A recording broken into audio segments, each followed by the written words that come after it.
The disease was not only debilitating, but also carried a pervasive fear. No one wanted to be associated with anyone who had polio, similar to the stigma surrounding HIV, AIDS during the 1980s and the 90s. The Salk discovery not only eliminated the disease, but also the stigma related to it during the first half of the 20th century. His discovery represents the social significance of science and medicine. I personally am a public health person, so I always use polio as an example of how public health can impact the life. And one of the things that I show to students is a picture of a hospital ward with all the artificial lungs one after another. And the fact that they have no idea what I'm talking about, I think is an indication of the tremendous impact that this kind of work has done in the life of all of us. As part of the celebration, we celebrate even the Salk Scholarship Program. It was created by the Board of Estimate of the City of New York in 1955 to honor Jonas Salk. These scholarships are awarded annually to 8 graduates of the senior colleges of CUNY who have demonstrated sound character, outstanding scholarship, and the promise of significant contribution to medical research. The scholarship winner received these funds to help defray the expenses of medical school.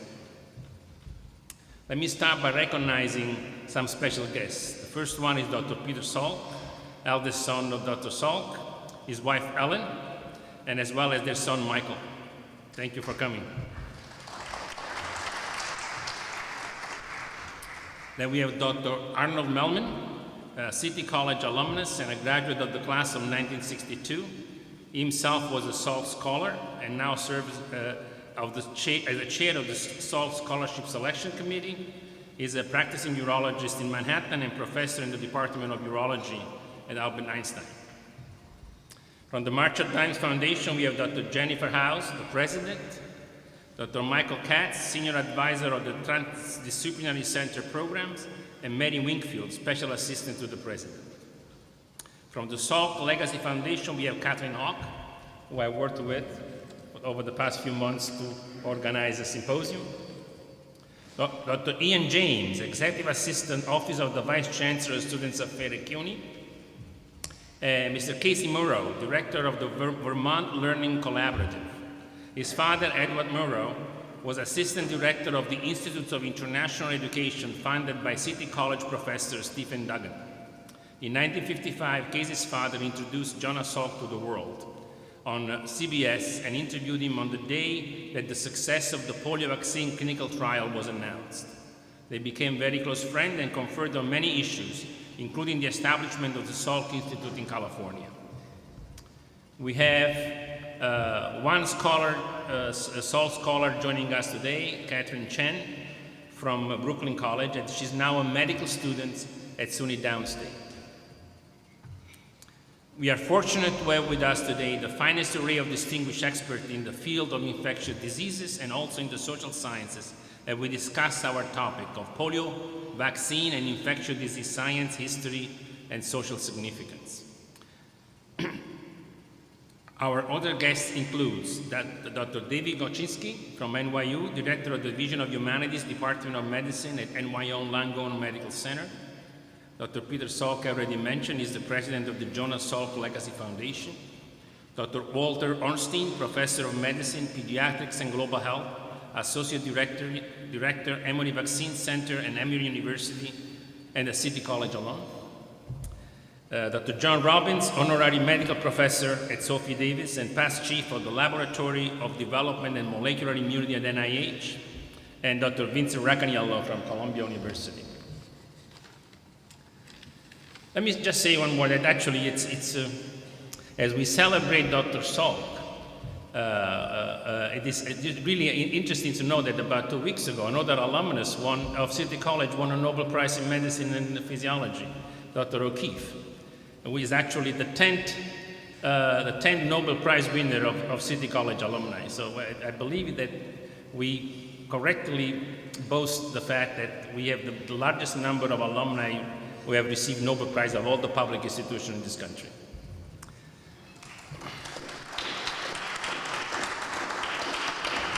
So before I give the podium to Paul Gottlieb, I want to thank many people who, without their help, this symposium would have not been possible. In particular, Deborah Artnett is the Senior Advisor and Chief of Staff to the President, Barbara Nichols, Director of Special Events, Sarai Perez, Special Event Coordinator, Jeff Mackey, who is the Vice President of the Development and Institutional Advancement Office, Sheldon Neverson, Event Specialist, Jay Mwamba, Office of Communication, and last but not least, Dr. Linda Spatz and Dr. Paul Gottlieb, who have actually done all the work. So thank you to all of you, and particularly to Linda and Paul. And I'm going to actually give the podium to Dr. Gottlieb, who is going to address you and give some introductory remarks. Paul.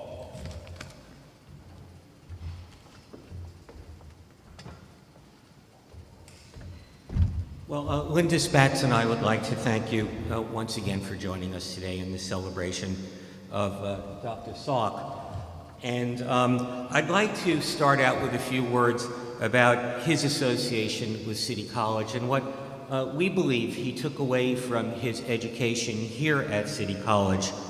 So let's see if I have here we go. This is a classic archival woodcut of City College about 100 years ago. It's an interesting way to start out. What I put in the lower left-hand corner, something that could not be seen in 1955, is a cryo-electron micrograph of the poliovirus particle, a reconstruction. So it's a good way to start, and of course we have a very nice ectochrome photograph of Jonas Salk. So we remember him. Oh, how do I advance here? There we go. So we remember Jonas Salk for two very important contributions, and obviously the first one is the successful poliomyelitis vaccine, the first successful vaccine. But in addition, he also was the founder of the Jonas Salk Institute in La Jolla, California. You can see the beautiful architecture over the Pacific. That is one of the leading institutes for biomedical research, and I think something that will endure for all time.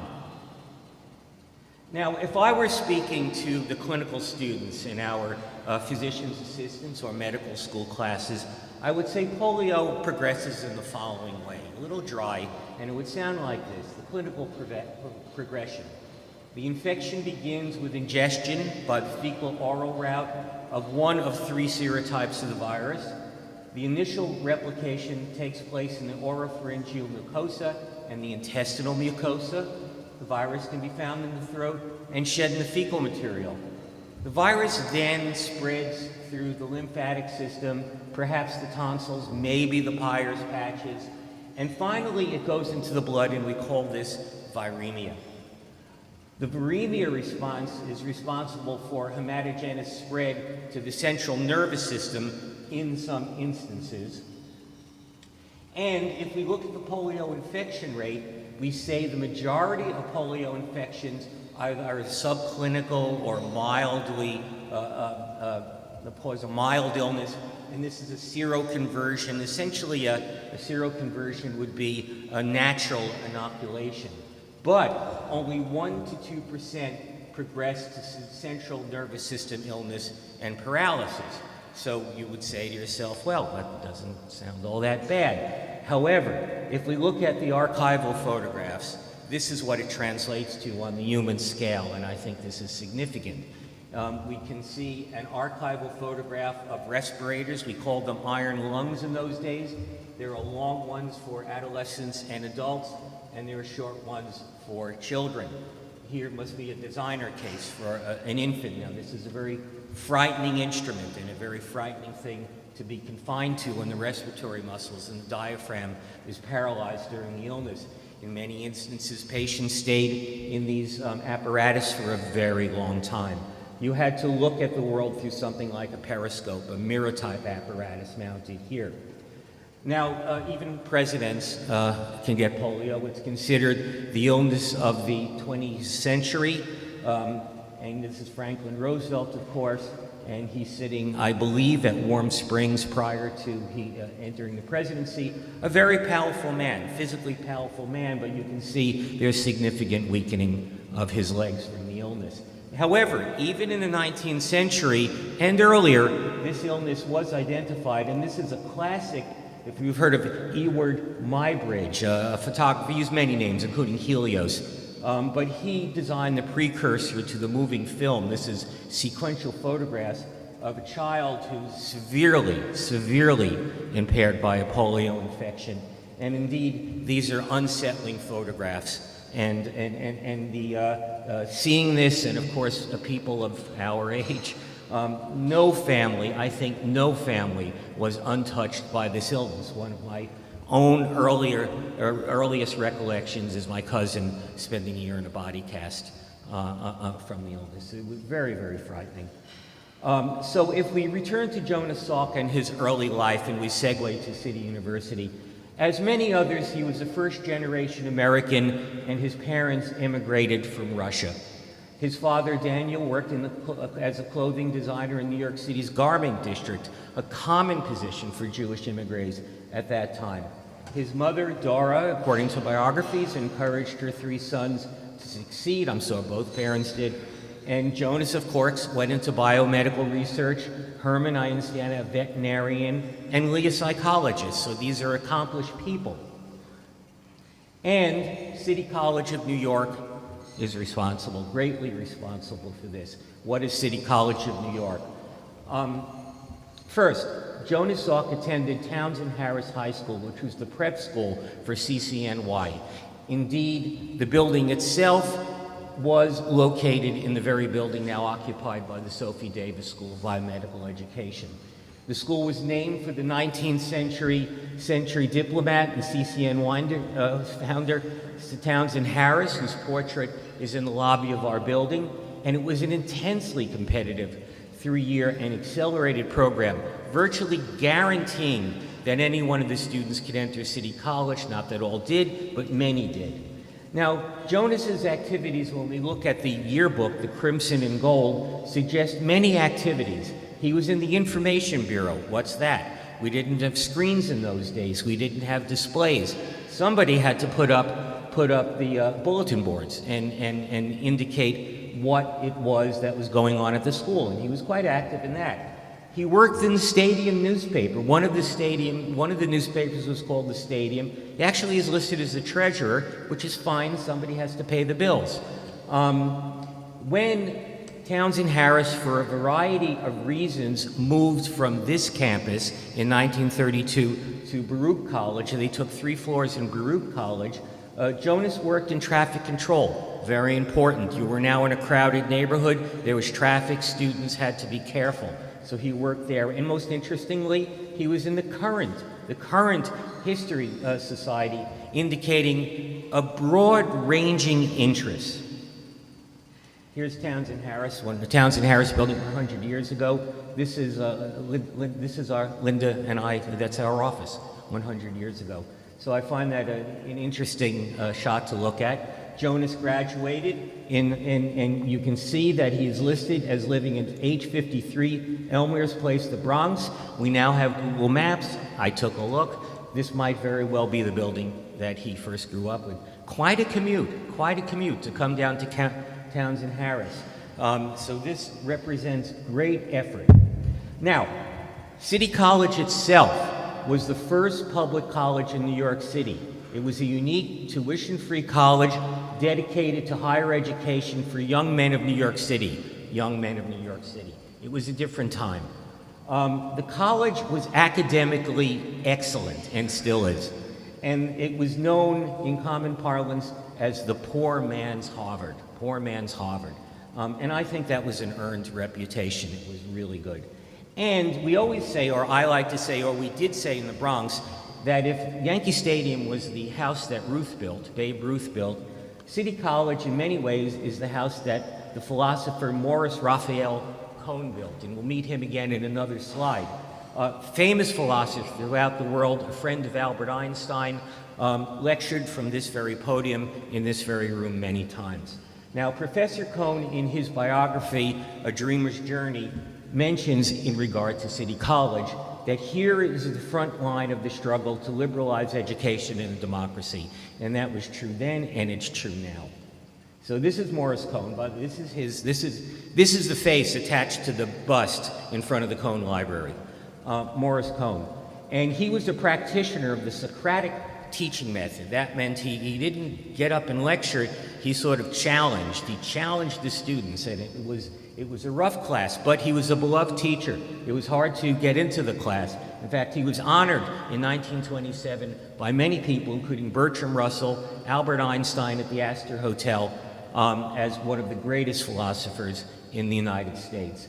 And Jonas took his logic course. Now, this was a very challenging program at City College, and Jonas had to work. But I have to point out, when he took logic, he aced it. He aced it. I think he took away something from Morris Cohn. When I looked at Morris Cohn's reason and nature, and certainly don't be intimidated, I only read one page myself, but I found this quote, that wisdom does not come to those who gape at nature with an empty head. And I like that quote in regard to today's discussion. So there was a graduation ceremony in 1934, and here's Jonas in the microcosm yearbook. And by now he's listed living in Rockaway, Queens. So you can imagine what a commute this was. This might well be the house being reconstructed that I found on Google Maps. So success. And then we segue ahead. And he goes to NYU Medical School, as we know, and he decides to go into biomedical research. And I find it ironic that this is a photograph of the swimming pool on the Queen Mary. This is Basil O'Connor, the founder of the National Foundation of Infantile Paralysis in Warm Springs, Georgia, a law partner of Franklin Roosevelt, and they started the March of Dimes, and he was one tough guy. He was one tough guy. And he funded many polio research projects. But he was particularly impressed by Dr. Salk when returning with him from a polio conference in Europe. And according to books that I've read, thanks to John, who's been giving me a reading list, which I've been following relatively carefully, I noted in Arthur Allen's vaccine book the quote that O'Connor discovered that Salk was no mere young technician, but a mensch who cared about democracy, social justice, and the advancement of mankind. That's indeed true, and Peter will elaborate on that in his talk. So we go ahead, and Jonas maintains an association with City College, and in the 1956 graduation, he was awarded an honorary degree by President Buell Gallagher, our president from 1953 to 1969. And interestingly, one day after the Ann Arbor, after Tommy Francis clinical trial in April 1912, our Alumni Association sends this thank you and recognition to Dr. Salk. And I have to thank Sydney Van Ort, our CCNY archivist, for providing these images from the Crimson and Gold and the microcosm when Linda and I put this talk together. So, that's my introduction. That's what I feel Jonas took away from this college. It left him with much more than a narrow view of the world, but gave him a broad perspective that will be discussed in a few minutes. Thank you.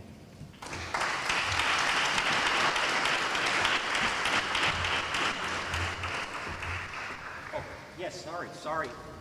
My mistake. I've now, pardon me, as I stumble through my notes here. David Oshinsky will speak next. He's the director of the Division of Medical Humanities at the NYU School of Medicine. Professor as well in the NYU Department of History. Previously, Dr. Oshinsky was at the Texas at Austin, and he received the Raymond Dickinson Centennial Teaching Award. And in addition, he's a very accomplished writer. For example, he wrote A Conspiracy So Immense, The World of Joe McCarthy, an excellent biography of Joseph McCarthy, Worse Than Slavery. And of course, in regard to this, he wrote about the polio crusade. And so it's almost the definitive book on the establishment of the polio vaccine, and he'll speak on polio vaccines and polio epidemics. So, thank you.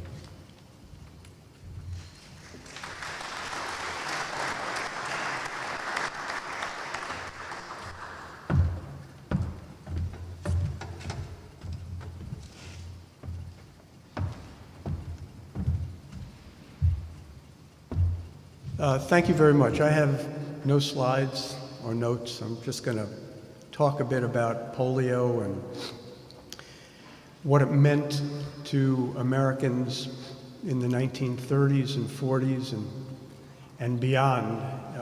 And I grew up, I was a child in the baby boom era after World War II, and that was an era in which there was no polio vaccine, which meant that there was no prevention and no cure for this insidious childhood disease, this crippler and killer.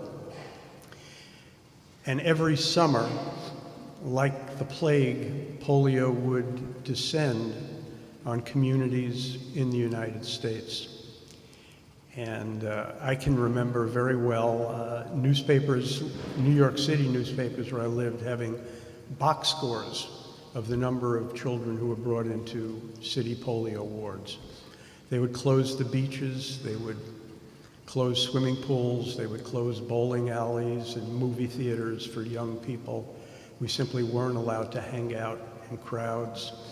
I remember my mother giving me a periodic polio test during the summer. Could I touch my chin to my chest? Could I bend over and touch my toes? And any sign of stiffness or stomach upset would send parents into a panic. And the numbers would begin to rise around Memorial Day, get higher in June and then July and August. And around Labor Day, they would begin to fall, and polio season was over. And you would come back to school, and you would see kids in leg braces, kids on crutches, wheelchairs. You see these awful photographs that were just shown of iron lungs and hospital wards, and you'd see the occasional empty desk, meaning that the child had not survived. And then this would occur the following summer and the summer after that, until Jonas Salk in the 1950s and Albert Sabin in the 1960s found their 2 vaccines for polio. Now, what is interesting, and unfortunately I can't stay around for the discussion, I have another event to go to at NYU Medical School, which was attended by both Jonas Salk and Albert Sabin. There are questions that are unanswered about polio, including why did it come in the summer? For reasons we don't know, it affected more boys than girls, each statistically, and we don't know why. And really the biggest issue is that polio as a vaccine and as a virus is really a 20th century phenomenon, and it's a phenomenon of the West, meaning that polio had always been endemic around the world. There had always been cases of polio going back as far as we can see. But the great polio epidemics occur in the 20th century in the United States, Canada, and Western Europe. And the question is why? And the answer is we don't really know. We think we have a good idea. And as early as 1947, there's this really interesting piece by Albert Sabin. This was before the vaccine.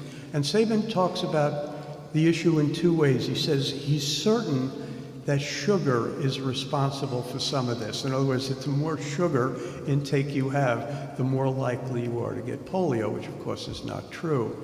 But Sabin also looks at essentially the number of kids who are getting it and wonders why in the 20th century, and he begins to speculate that it may be a disease of cleanliness, a disease of sanitation, meaning that the more antiseptic we became as a society in the 20th century, the less likely very young kids were to be around poliovirus when they had maternal antibodies and when the disease itself is less virulent.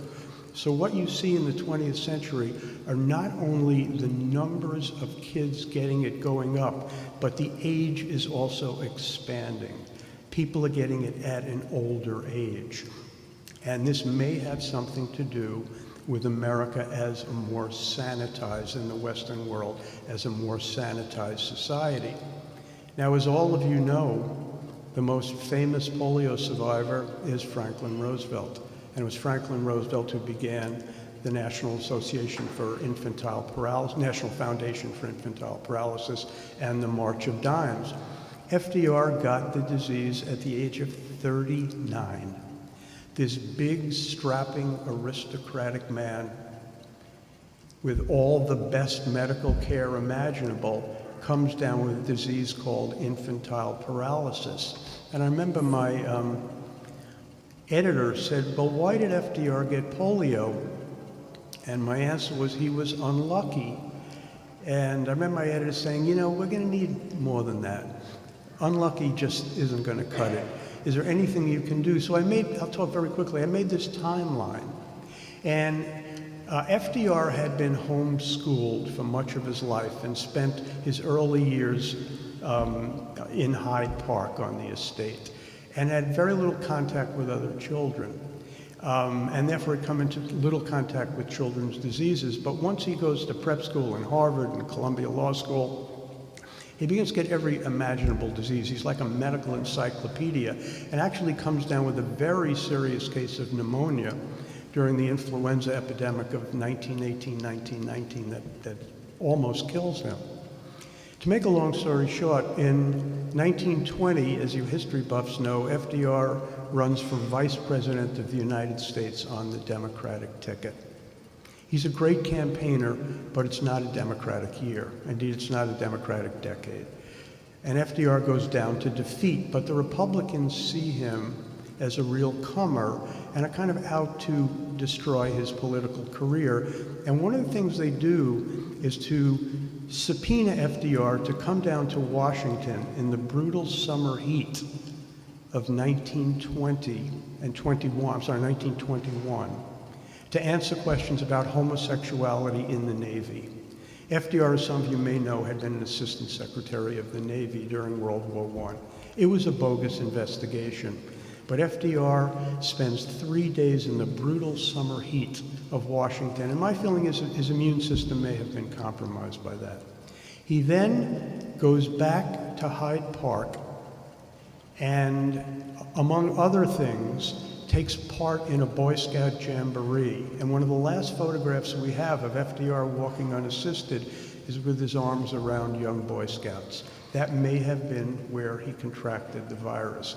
He then goes up to Campobello Island, engages in frenetic physical activity, swims in the Bay of Fundy, spends an afternoon doing correspondence in a wet bathing suit.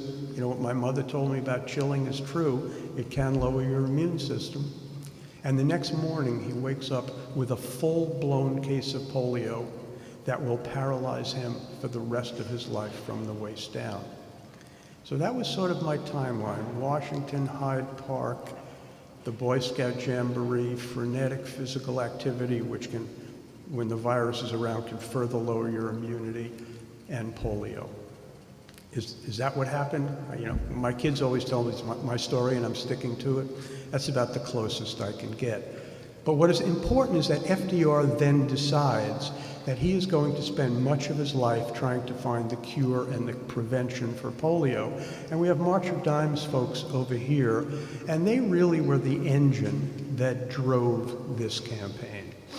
With the March of Dimes, I'll do this very, very briefly. What I tried to show in my book is that the March of Dimes revolutionized medical philanthropy and also medical research. In terms of medical philanthropy, they understood this new 800-pound gorilla in New York City where their offices were, known as Madison Avenue. It's funny, when I use that phrase today in my class, Madison Avenue, nobody knows what I'm talking about. I think many of you know, it's sort of the advertising center.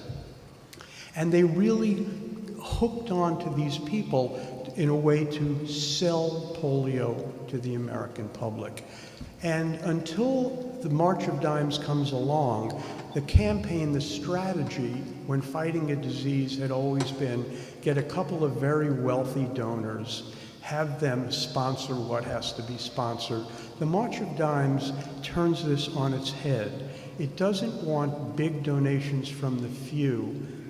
It wants millions of donations from the poorer elements of society, from the middle class, from everybody, so that everyone can get involved in this campaign.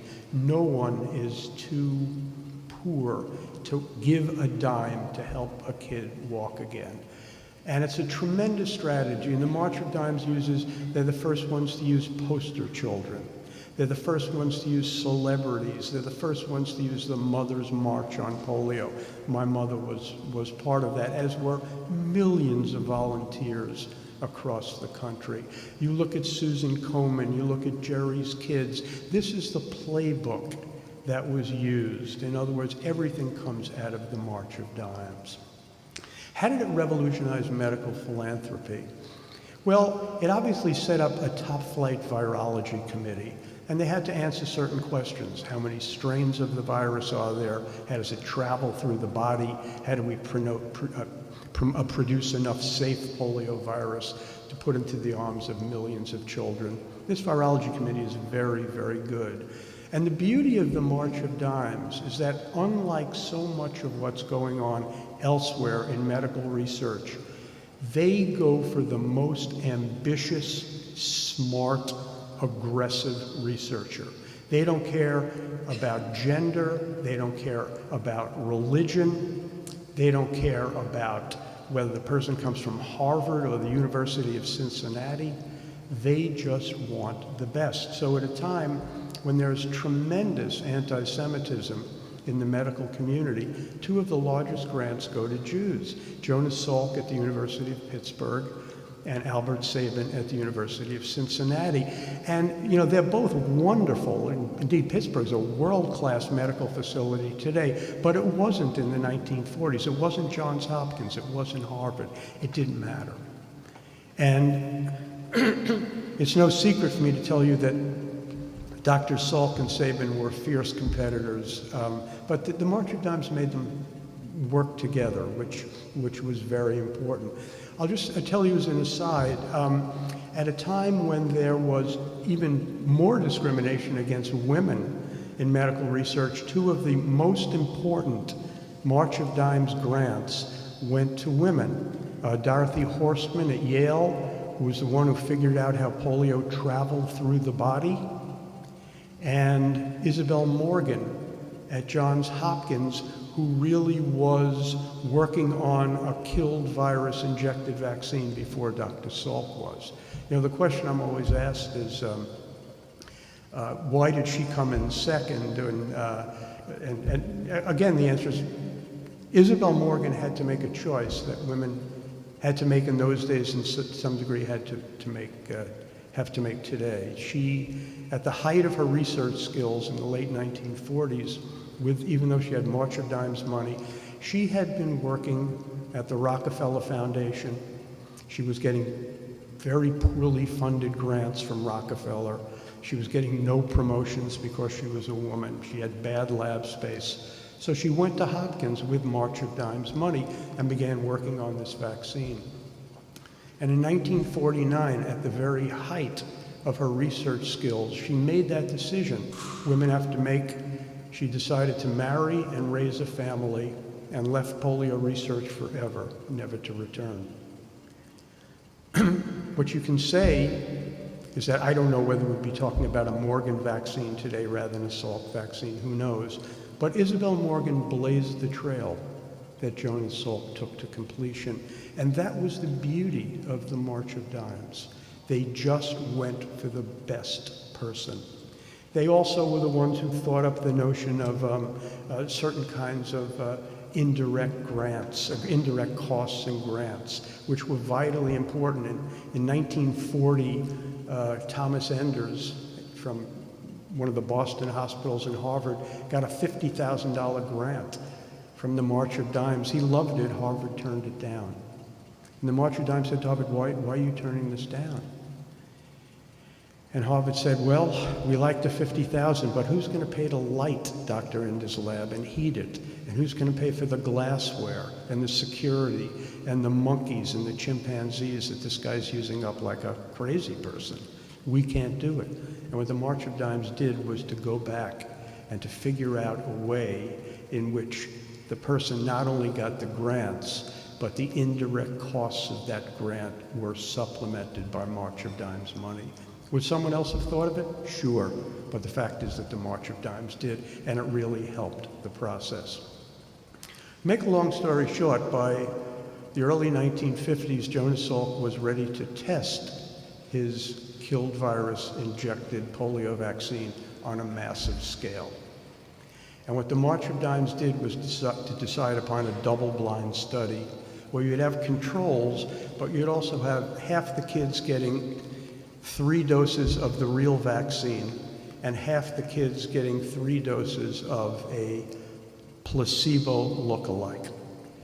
To his credit, Jonas Salk was not crazy about this model because he believed that it was polio season, and in the midst of polio season, it was immoral to give a kid a placebo, that many of them might get polio. And in fact, he was right.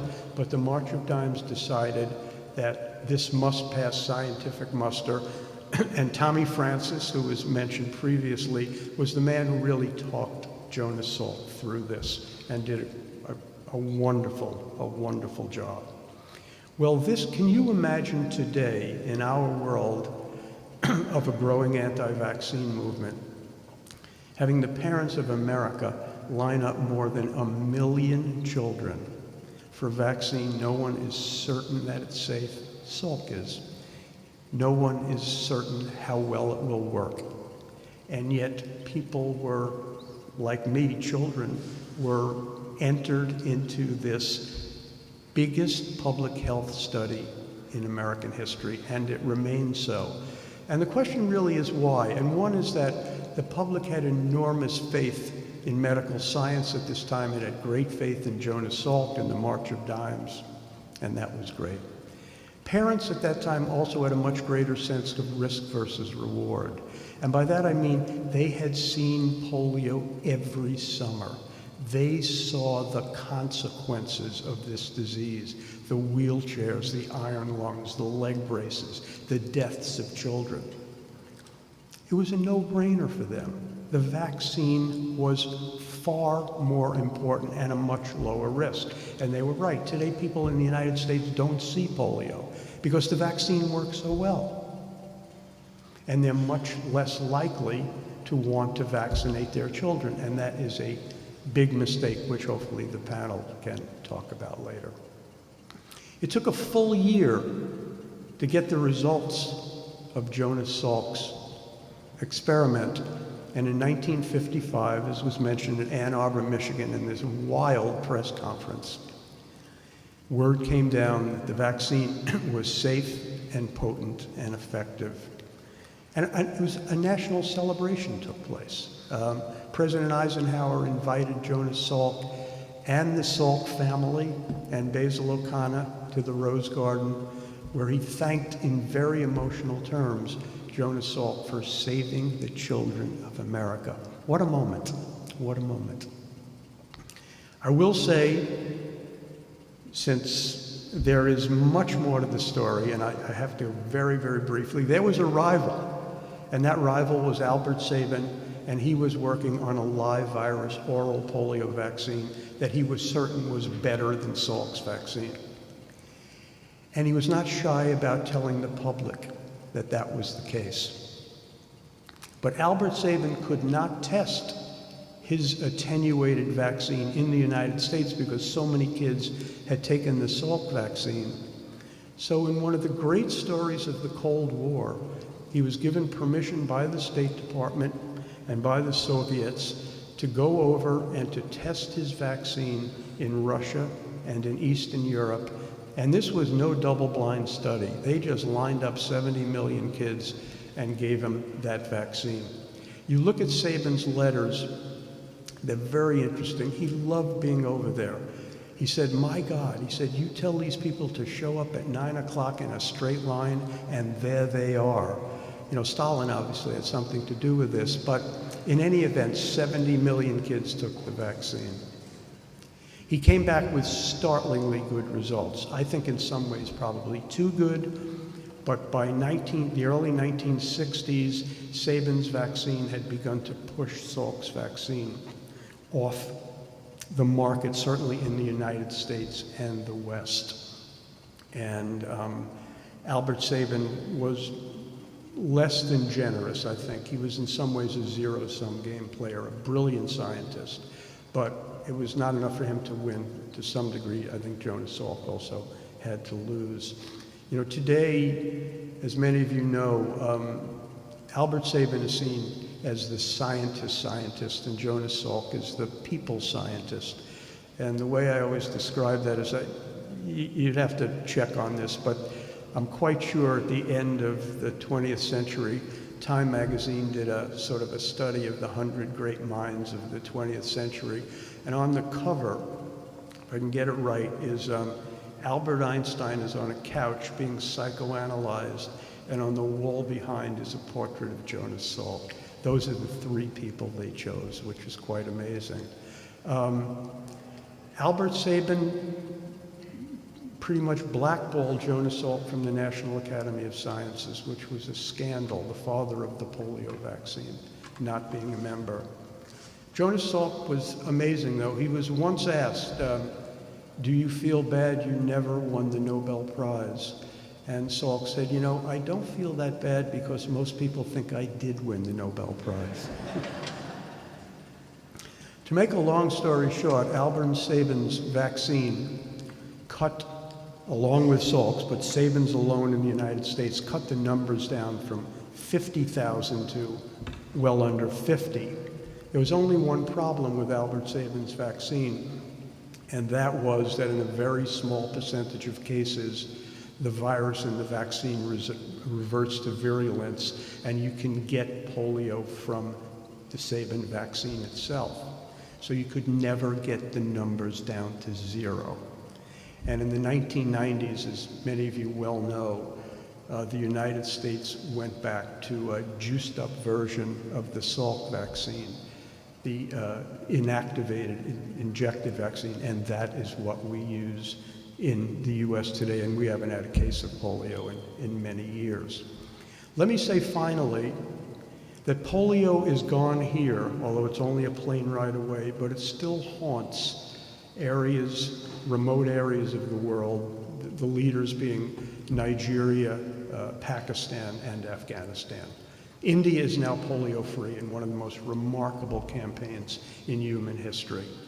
And polio has, the battle is on, and at this point they are still using the Sabin vaccine there because it's cheaper and you don't need injections. It's simply given on the tongue or through a dropper, so it's easier to give. But at some point they are going to have to come in with the Salk inactivated vaccine to end polio together. So let me close by saying that was truly remarkable about Jonas Salk's campaign and the March of Dimes campaign is that it was completely voluntary. There was very, very little government involvement in it at this time. The government was not deeply involved in medical research. This campaign was run, financed by the March of Dimes through millions of volunteers who gave their time and their money, and in the end gave their children to this remarkable public health experiment. What better tribute to Jonas Salk and Albert Sabin and millions of volunteers like my parents and Basil O'Connor and the March of Dimes and Franklin Roosevelt and Rotary International, which has taken up the cause now around the world, along with the Gates Foundation and the World Health Organization, and we are this close to ending polio. And what better tribute to Dr. Salk and those other people that the most insidious childhood disease of the 20th century will not survive the 21st. Thank you very much.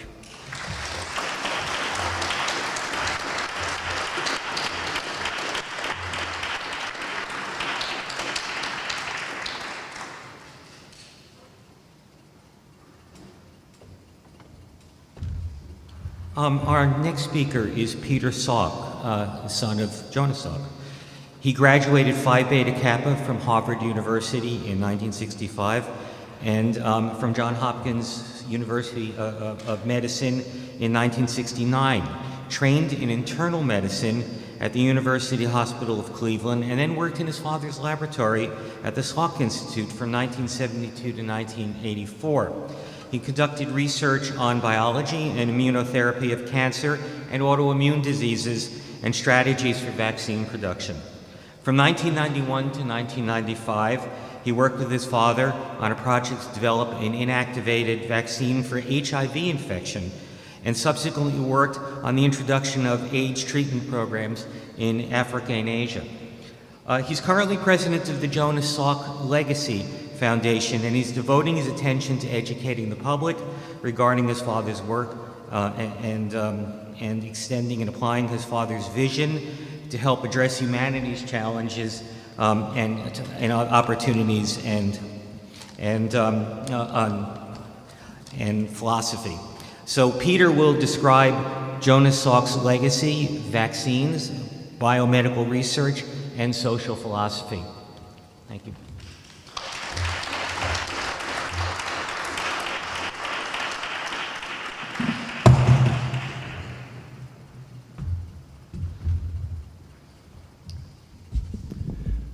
Paul, thank you.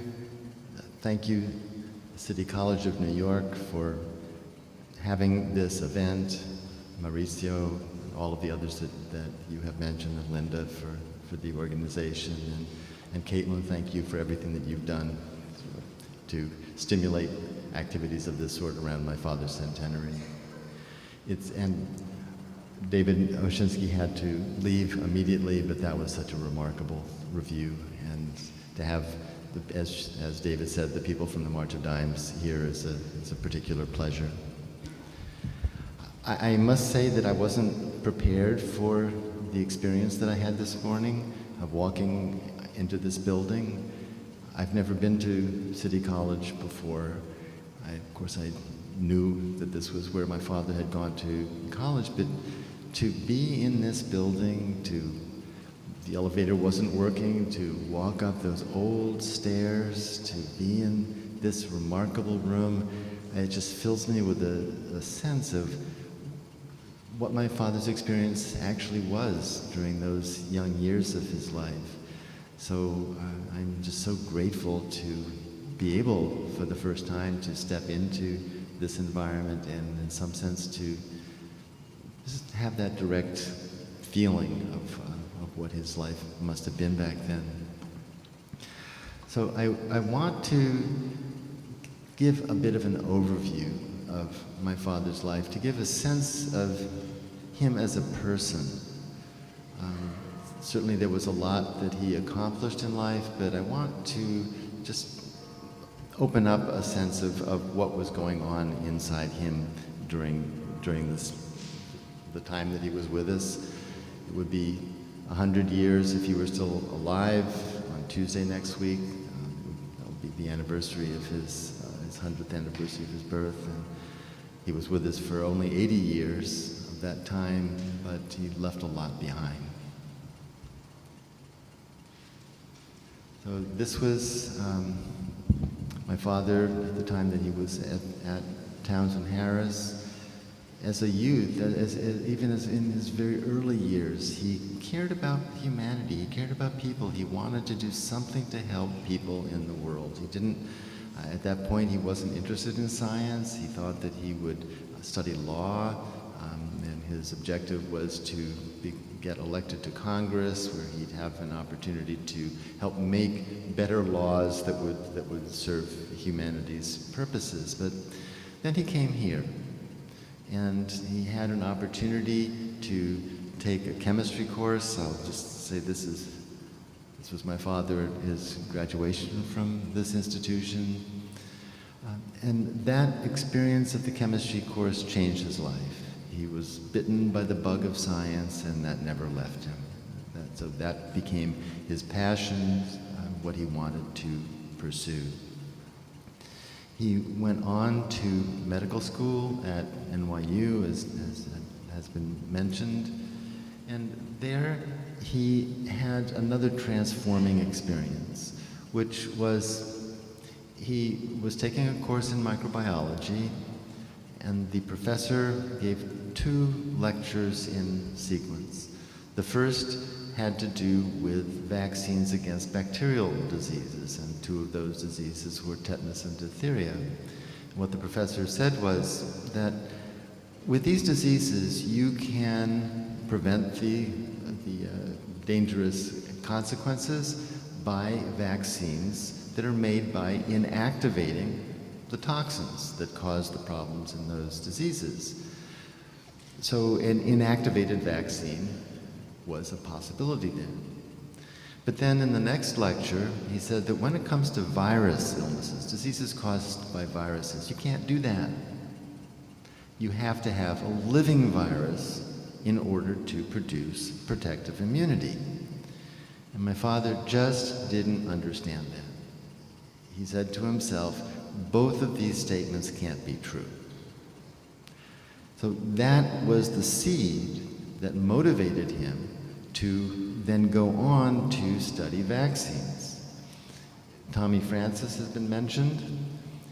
Tommy Francis was at NYU at that point, and my father had the opportunity to work with him in his laboratory. Tommy Francis was interested in the same thing, in producing a killed or inactivated vaccine against influenza. Then, after my father graduated from medical school, did the 2 years of hospital work, he went on to Ann Arbor, to the University of Michigan, to work with Dr. Francis, and that team ended up producing the first successful vaccine against influenza, which was used in troops at the end of World War II.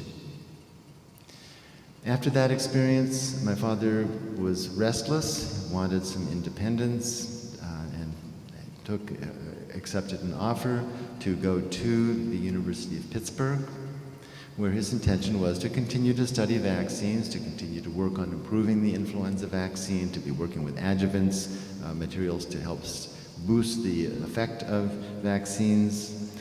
But then at the end of 1947, he got a knock on the door from the director of research at the March of Dimes, who asked if he would be willing and interested in, willing to participate in the program to determine how many types of poliovirus there were.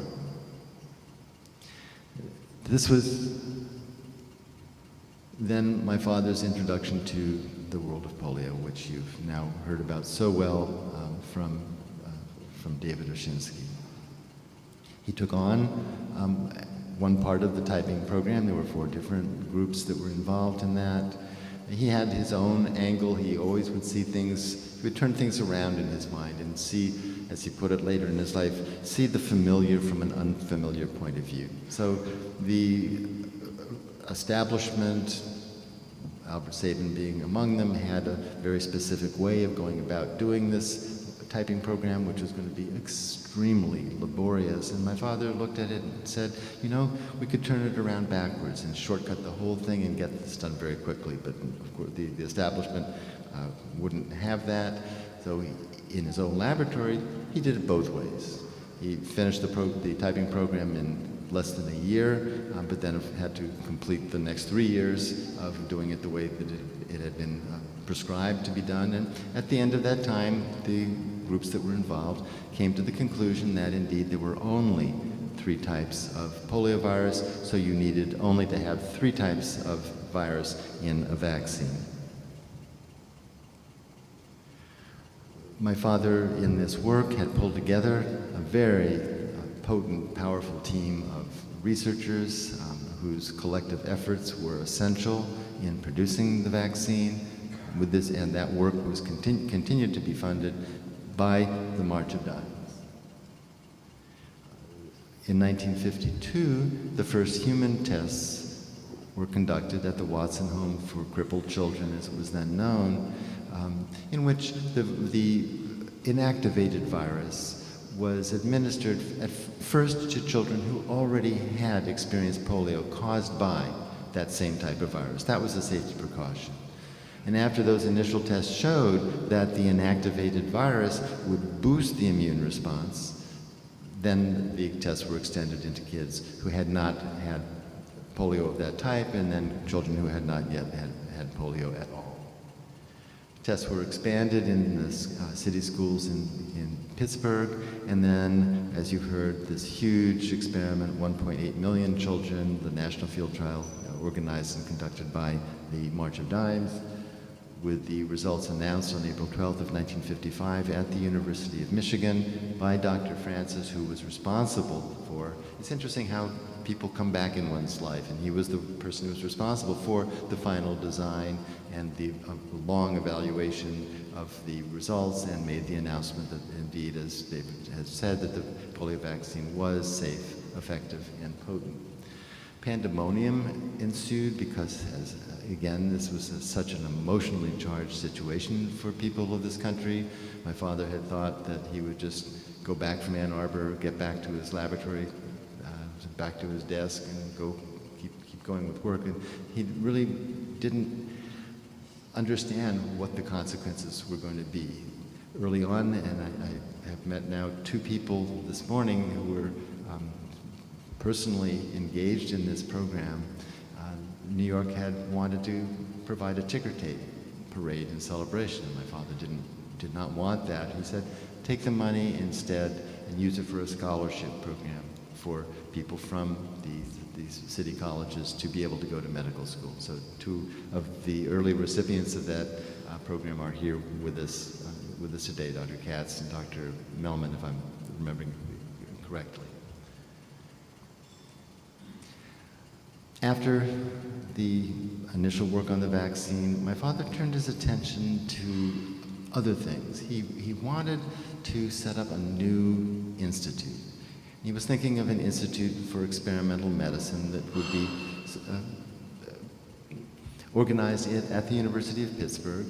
But even from those earliest writings in 1957, just 2 years after the vaccine announcement, he was thinking not only about the traditional biomedical research that one would think of, but he also wanted people to come to grips with the problems that arise from man's relationship to man. He wasn't able to establish the institute at Pittsburgh. He ended up coming out to California to set up something new there. Worked with the remarkable American architect Louis Kahn, who does together, was Kahn's aesthetic and my father continuing to interact with him, designed what is now the Salk Institute for Biological Studies in La Jolla, a remarkable building that in its own essence it does so much to stimulate the human spirit, to stimulate the creativity, the minds, the intentions of the people who pass through and who work there. The Institute has become a powerhouse of biomedical research, understanding the fundamental issues that need to be understood if we're going to create new ways of preventing and curing disease. And those are 2 aspects of the Articles of Incorporation of the Institute and their statement of purpose. There was another item among the 3 statements of purpose in the 1960 Articles of Incorporation, and that was to understand the factors and circumstances conducive to the fulfillment of man's biological potential. My father wanted that to be part of the DNA of that institution, and wanted to have, in addition to the scientists that were working there, people come together from the humanities, the social sciences, the arts, working together with the people doing biological research to approach and understand, try and come to grips with those problems confronting humanity that can't be solved in the laboratory. Well, that aspect, the scientific research aspect, has flourished. That aspect was not part of what ended up growing at the Institute up to this point. It's something that I'm hoping to see continue to spring from the intention that my father had early on.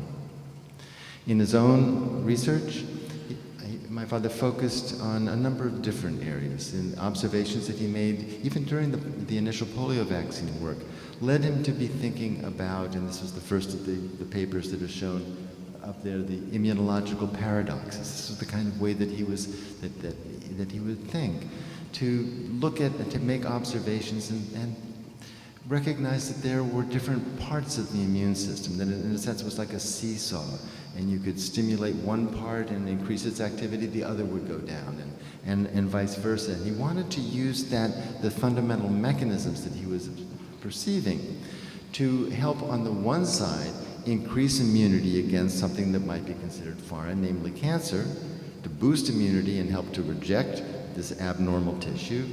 And on the other side, there are autoimmune diseases such as diabetes, rheumatoid arthritis, multiple sclerosis, where the problem is caused by the immune system, too much activity. How can you use these principles to help quiet down the activity that's abnormal? He spent quite some time working with multiple sclerosis, first with an animal model called EAE, experimental allergic encephalomyelitis, which was known to be able to be caused by inducing a deleterious immune response to something called myelin basic protein. The basic protein of myelin surrounds the nerves, forms part of the nerve sheath, and is the destruction of the myelin that causes the symptoms and the signs of the problems, of the physical problems in multiple sclerosis. Well, there was a way of doing that in the animal model. He wanted to see, can you do this also in people? So he went about structuring a clinical program to see whether you could use myelin basic protein in the same sort of way to quiet down MS. It turned out ultimately the experiments couldn't be finished because although the first batch of basic protein that was produced by Eli Lilly, one of the companies that have produced the initial polio vaccine, was able to be used in the experiment, the people who participated in the experiment. The second batch ended up causing allergic reactions, and they had to stop the process. And the final conclusion was that it didn't seem, in fact, as though the two diseases were really the same. EAE, MS had some things in common, but they were different in terms of being able to use myelin basic protein in the kind of way you could in the animals. You couldn't do that in MS. Finally, after he closed his laboratory in 1984, the AIDS epidemic came.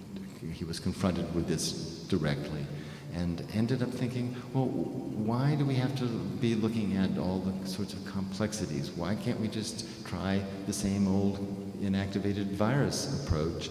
And started out with some experiments in people who already had HIV infection to see whether over the long course of time it took to develop symptoms, one might not be able to boost immunity with this therapeutic preparation, this vaccine, so to speak, in order to slow the progression of the disease. Now my father died while these experiments were still in progress. There were many interesting observations. Ultimately, the company that had been formed to take this forward ran out of money. The project never was really taken to its full completion.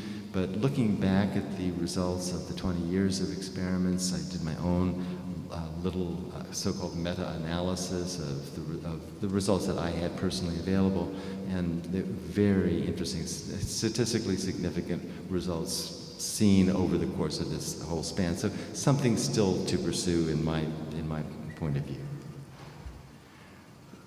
At the same time as all of these things were going on, the MS work, more polio work, my father was continuing to think about these deeper issues about having to do with humanity.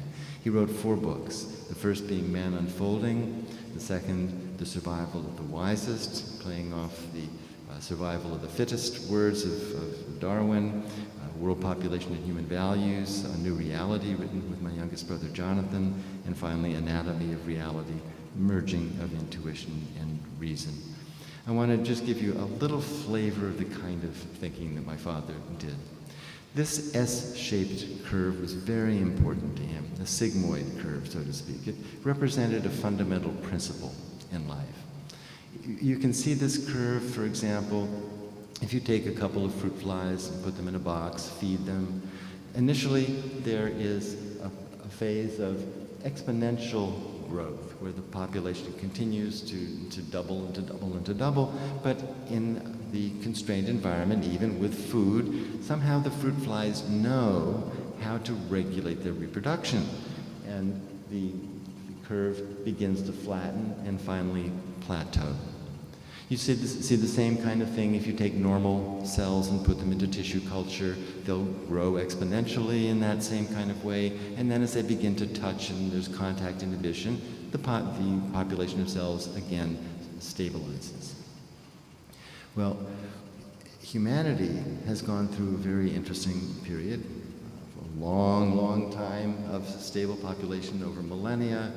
Then with the Industrial Revolution, the Scientific Revolution, the Agricultural Revolution, this enormous exponential increase in population heading through the roof. What's the possible outcome of that? We can't keep going forever in that kind of way on a finite planet. We don't want to do what deer do, at least from my point of view. When deer overgraze their environment, the population will crash.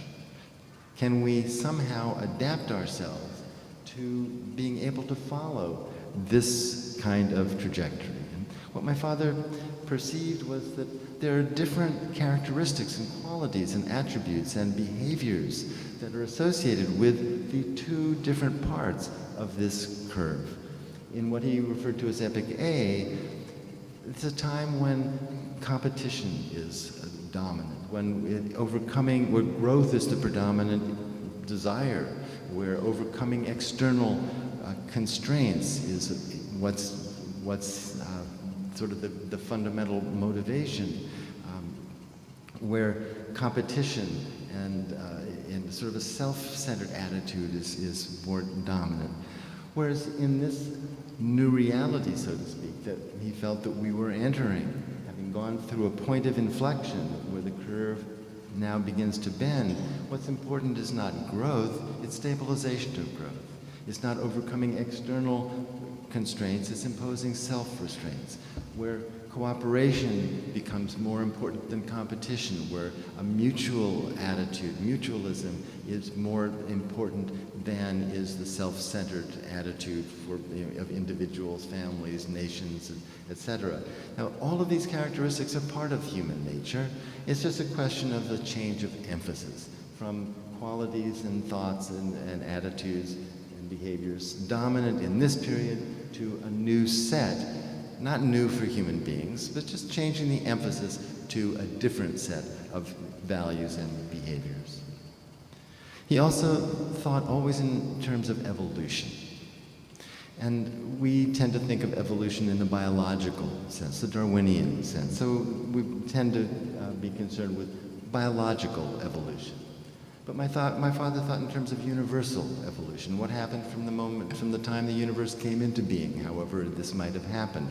Let's say using the model of the Big Bang. And there was an initial, thinking in this model, an initial phase of pre-biologic, before life, pre-biologic evolution, when what was at issue was matter that had come into being, and the unit of matter being the atom, with its nucleus and the electrons that determine its properties, and the interaction of the atoms via these components, determined by probability, the statistical probability that one thing will happen, one kind of reaction over another. Billions of years of pre-biologic evolution, forming stars, galaxies, planets, solar systems, etc. Then life appears. Here certainly, most likely elsewhere in the universe, where we're dealing with now this fundamental, my father referred to it as an emergence of life, with the unit being the cell, and the two binary components being the genes and the soma, the genetic material, the DNA, and the body of the tissue, so to speak, the cytoplasm in the cells and just the physical body. And here what's important is the procreation when we're dealing with living systems, being able to make new generations of organisms, of people, etc. And the determinant of evolution in this realm, not being probability but necessity, the need to survive, the need to evolve in order to survive and persist. But then my father thought, well, what are we dealing with now as human beings? We're continuing to evolve, but it's not so much in terms of how many fingers and toes we have and so on and physical characteristics. The issue that we're dealing with now as humans in this metabiologic realm has to do with consciousness as the basic material, the basic property, the quality that's emerged, with the unit being the mind, and the two binary components of intuition and reason, both being necessary. And here the attribute that's important in this realm is creativity. And the determinant are the choices that we make. So stepping back here and re-experiencing my father in his younger years where these thoughts began to flourish, having heard about the Socratic method, I never knew that about him, about the course that he took, but I do know that that's what he practiced in his life. He practiced the Socratic method. It was often a little bit challenging as a child, but this was his way of thinking. And how do we, so the question is, how do we deal with our responsibilities now? My father said that we are the products of the process of evolution, but we've become the process itself. It's our responsibility now to make use of what we have, to make use of the qualities that we have inherited, that we're born with, that we're endowed with, and make the choices that are appropriate now if we want to have the world become the place that we would like it to be. In 1977, my father received an award, the Jawaharlal Nehru Award for International Understanding, and he asked a very simple question: are we being good ancestors? I think it's a question that we all need to keep in mind as we go through our life. Not only are we being good citizens of the world today, but we have the responsibility for the future. After his death at the Institute, at the entryway to the courtyard, another quote from that acceptance speech was engraved into the travertine, which is, "Hope lies in dreams, in imagination, and in the courage of those who dare to make dreams into reality." My father always was a dreamer. All of us have dreams. He exercised his imagination continually in all of these different realms, and so do we all in our lives. The thing that characterized him was the courage that he had. He just didn't quit. He pushed this vaccine through as quickly as he did, along with his team. O'Connor recognized that quality in him. The National Foundation supported him because of that. He had the courage to take the steps, the new steps with the Institute, and to get that building built. The March of Dimes supported that as well, even before the money was available to get the building started. He just moved in his own direction and had the courage to stick with what he did. Even when it didn't work, the MS experiments hadn't worked at the end of his life with the AIDS vaccine, he just kept going, kept going.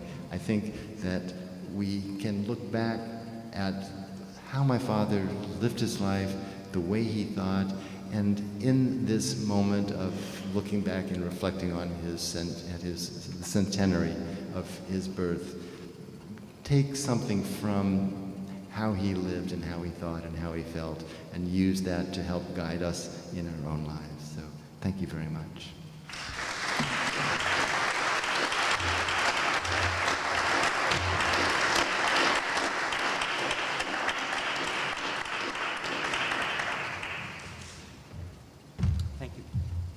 Our next speaker is Walter Orenstein, and I first have to note that Dr. Orenstein received his bachelor degree at the City College of New York in 1968. He has a rather long CV, professor of medicine, epidemiology, global health, pediatrics, on a return to Emory, where he is at university in 2011. He was the deputy director for immunization programs in the Vaccine Delivery Department of the Global Health Program of the Bill and Melinda Gates Foundation, and his primary focus at the foundation has been polio eradication, measles control, and improving routine immunization programs. He was professor of medicine at Emory University, associate director of the Emory Vaccine Center, and director of the Emory Program on Vaccine Policy, among other responsibilities. And he also served as former Assistant Surgeon General of the United States Public Health Service. He will speak on the history of vaccines and future perspectives.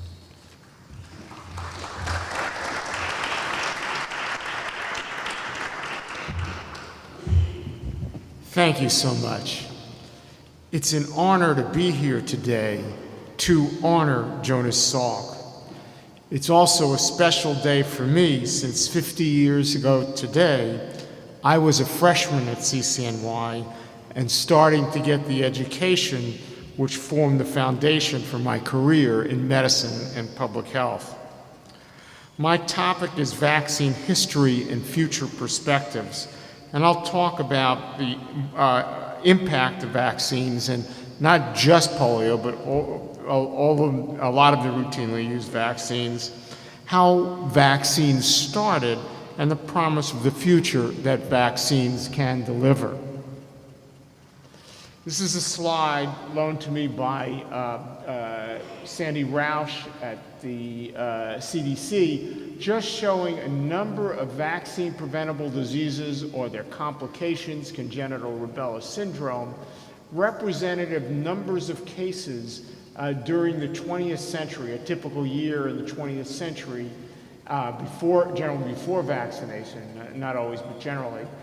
Reported cases in 2013 and percent decrease. And so I'd like to point out a couple. One, polio. The last outbreak of polio in the United States was in 1979. We have now gone 35 years in this country without an outbreak of polio. And as David Oshinsky said, we are more than 99% of the way there in global eradication, the ultimate legacy of what Jonas Salk and Albert Sabin hopefully will have done for us. And you can see here that for most of these numbers, it's 99% or more reductions. Few measures in preventive medicine can compare with that kind of success story. And even for pertussis or whooping cough, where we've had a resurgence of late, we're still well over 80% reduction from a typical year in the early 20th century. To me, the ultimate miracle for my parents was polio. That scared the living daylights out of them in the 1950s. Having trained in pediatrics in the 1970s, what scared the hell out of me was Haemophilus influenza type B. And John Robbins, who we'll be talking after, this is a miracle for me to understand that there are people today calling themselves pediatricians, never having taken care of a case of Hib meningitis. That is remarkable. These are just some of the other vaccines that we routinely recommend for children. You can see here we've had marked reductions in hepatitis A, hepatitis B, which was our first anti-cancer vaccine since it causes, it contributes, it's one of the causes of liver cancer. Pneumococcus, an organism that causes pneumonia and many other serious things, have had tremendous decreases, particularly in children. And actually, because children are transmitters to adults, even big reductions in adults. And rotavirus, one of the most common causes of severe diarrhea and dehydration. In my pediatric training was always said, don't get the infant ward during diarrhea season, has now also been markedly reduced, as well as chickenpox or varicella. Recently, Fang Junzhu from CDC and others published an economic analysis of just what vaccines have done. And they've looked at 13 diseases, influenza is excluded here, that we routinely recommend for children prior to entry to school. And what you can see here is for a birth cohort, roughly 4 million people over a lifetime, how many cases are prevented deaths prevented. Look at diphtheria. We talked about that earlier. 27,000 deaths would have been expected. The direct costs and societal costs and just the savings are phenomenal in terms of the prevention of all of these diseases and their complications. And to summarize that, basically what vaccines do is avert over $20 billion per cohort in direct medical costs. And if you take into account indirect costs, such as parents not having to take time off from work to care for children, over $76 billion. And if you look at it all in terms of what the program costs are, which are much smaller than this, then for direct costs, that schedule saves $3 for every dollar spent. And if you take into account indirect costs, $10 for every dollar spent. Vaccines are one of the great success stories of the 20th century. In 2000, as we were entering the 21st century, CDC wanted to emphasize 10 great achievements of the 20th century. Immunization was one of those achievements. It actually was the first one. Now they'll deny that it was the top one, or they won't argue, they will not let you know, but it was interesting that we were chosen first. And what you could see here is the only human disease ever to have been eradicated, smallpox, was eradicated with a vaccine. Polio has been eliminated from this hemisphere. In fact, 4 of the 6 World Health Organization regions have been declared free of polio. We are almost there.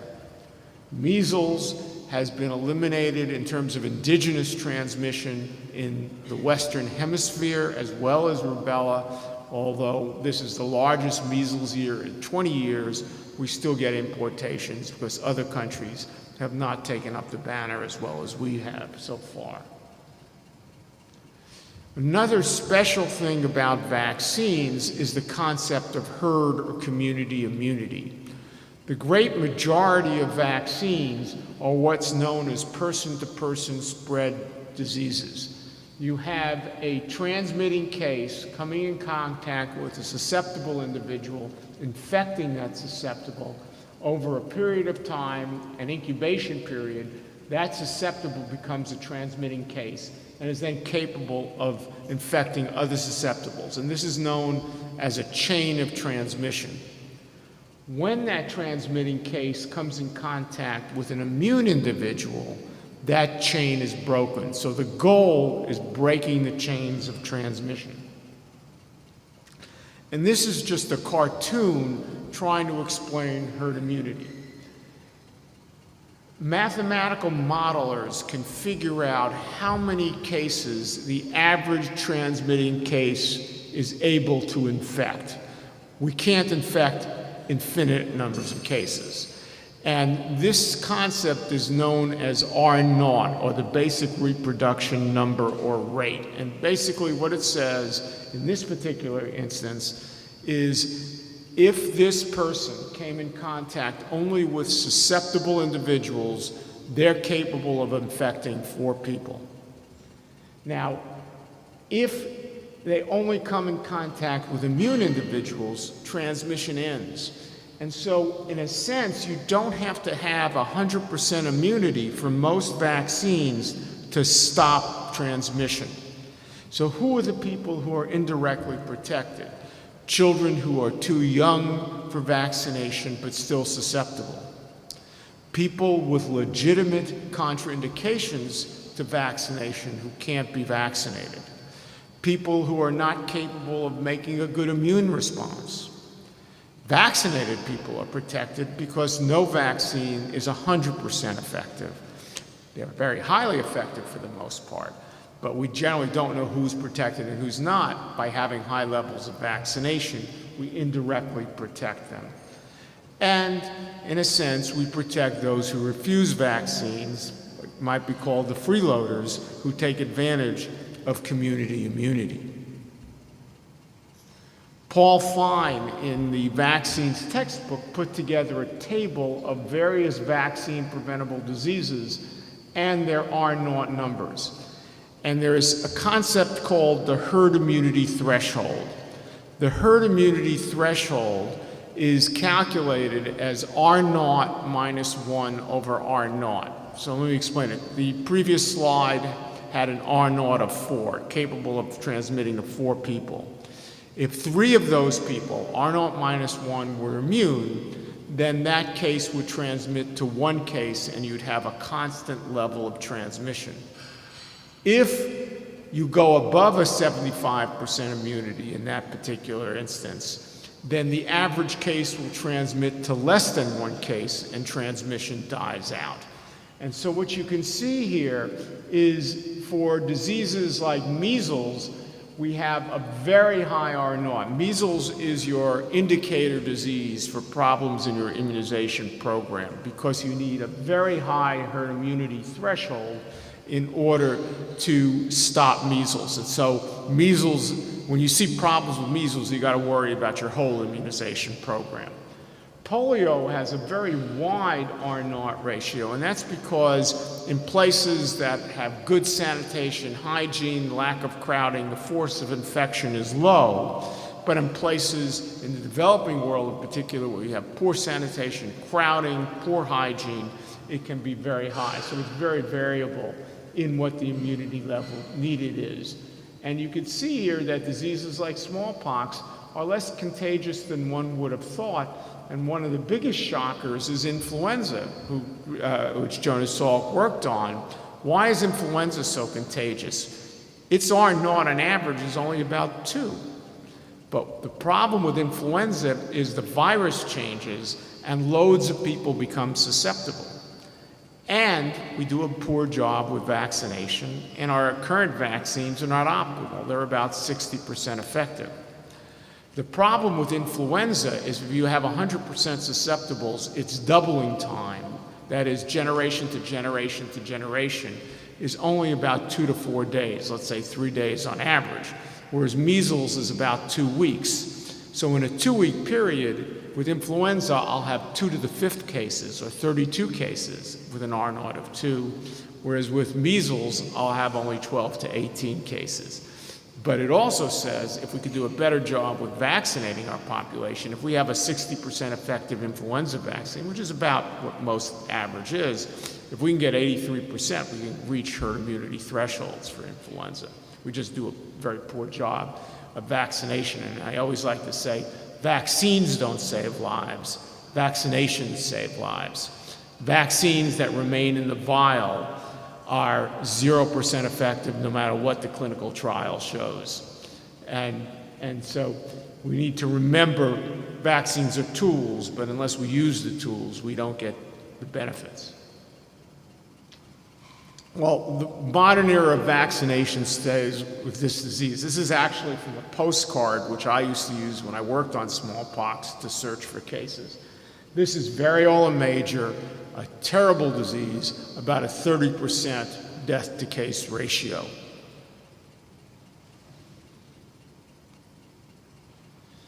And the first vaccine came from clinical observation. Edward Jenner noticed that milkmaids who had an infection with an animal virus, they didn't know what it was at that time, the germ theory disease hadn't come out yet, didn't get smallpox. They got these lesions called cowpox.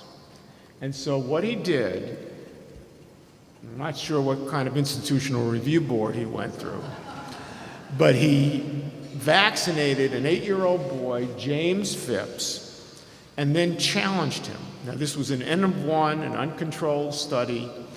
He had to pay for his own publication. I guess it's sort of like now publication costs. But it formed the basis for modern day vaccination. In essence, this animal virus, which was called later vaccinia, vaca comes from cow, and that's how we got vaccine. Vaca, vaccine, cow, comes from the cowpox virus.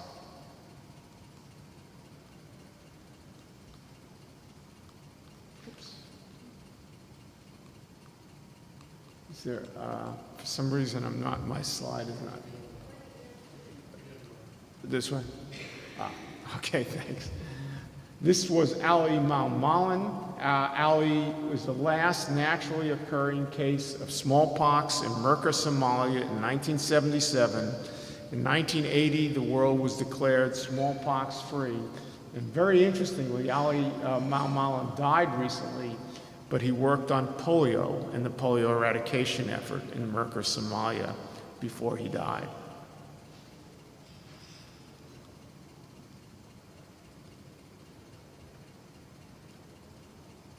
So again, the definition of a vaccine is a preparation of a weakened or killed pathogen, such as a bacterium or virus, or a portion of that structure that upon administration elicits an immune response, either antibody, which is the humoral system, or cellular, but is incapable of causing severe infection. In essence, for those of you who are not biologists, your immune system acts like a police force or an army. And what a vaccine does is it shows the surface of an organism, and in essence, it trains the immune system. It prepares the immune system so that when it sees the real pathogen, it's mobilized, can kill it, instead of getting overwhelmed with disease. It was mentioned the issue of diphtheria and tetanus. The old definition really didn't call diphtheria and tetanus vaccines. They were called toxoids because they were products of organisms that were then detoxified. And in essence, our vaccine in the US was called diphtheria and tetanus toxoids and pertussis vaccine, DTP, whereas most of the world calls it DPT. And now, basically, that's fallen by the wayside. Most people will call that vaccines. And this just shows you in the last 24 years what has happened. In 1990, children in the United States were routinely vaccinated against 8 diseases: diphtheria, tetanus, pertussis, polio, with oral vaccine, measles, mumps, rubella, and Hib conjugate vaccine. Now we are at 16 diseases. We have doubled the number of diseases. We have a cellular vaccine. We have a safer, but very effective polio vaccine.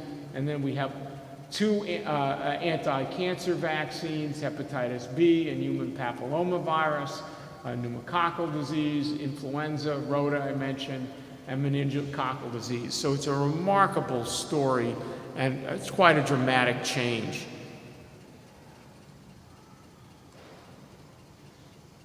I'd just like to go over some of the technologies that have changed over time.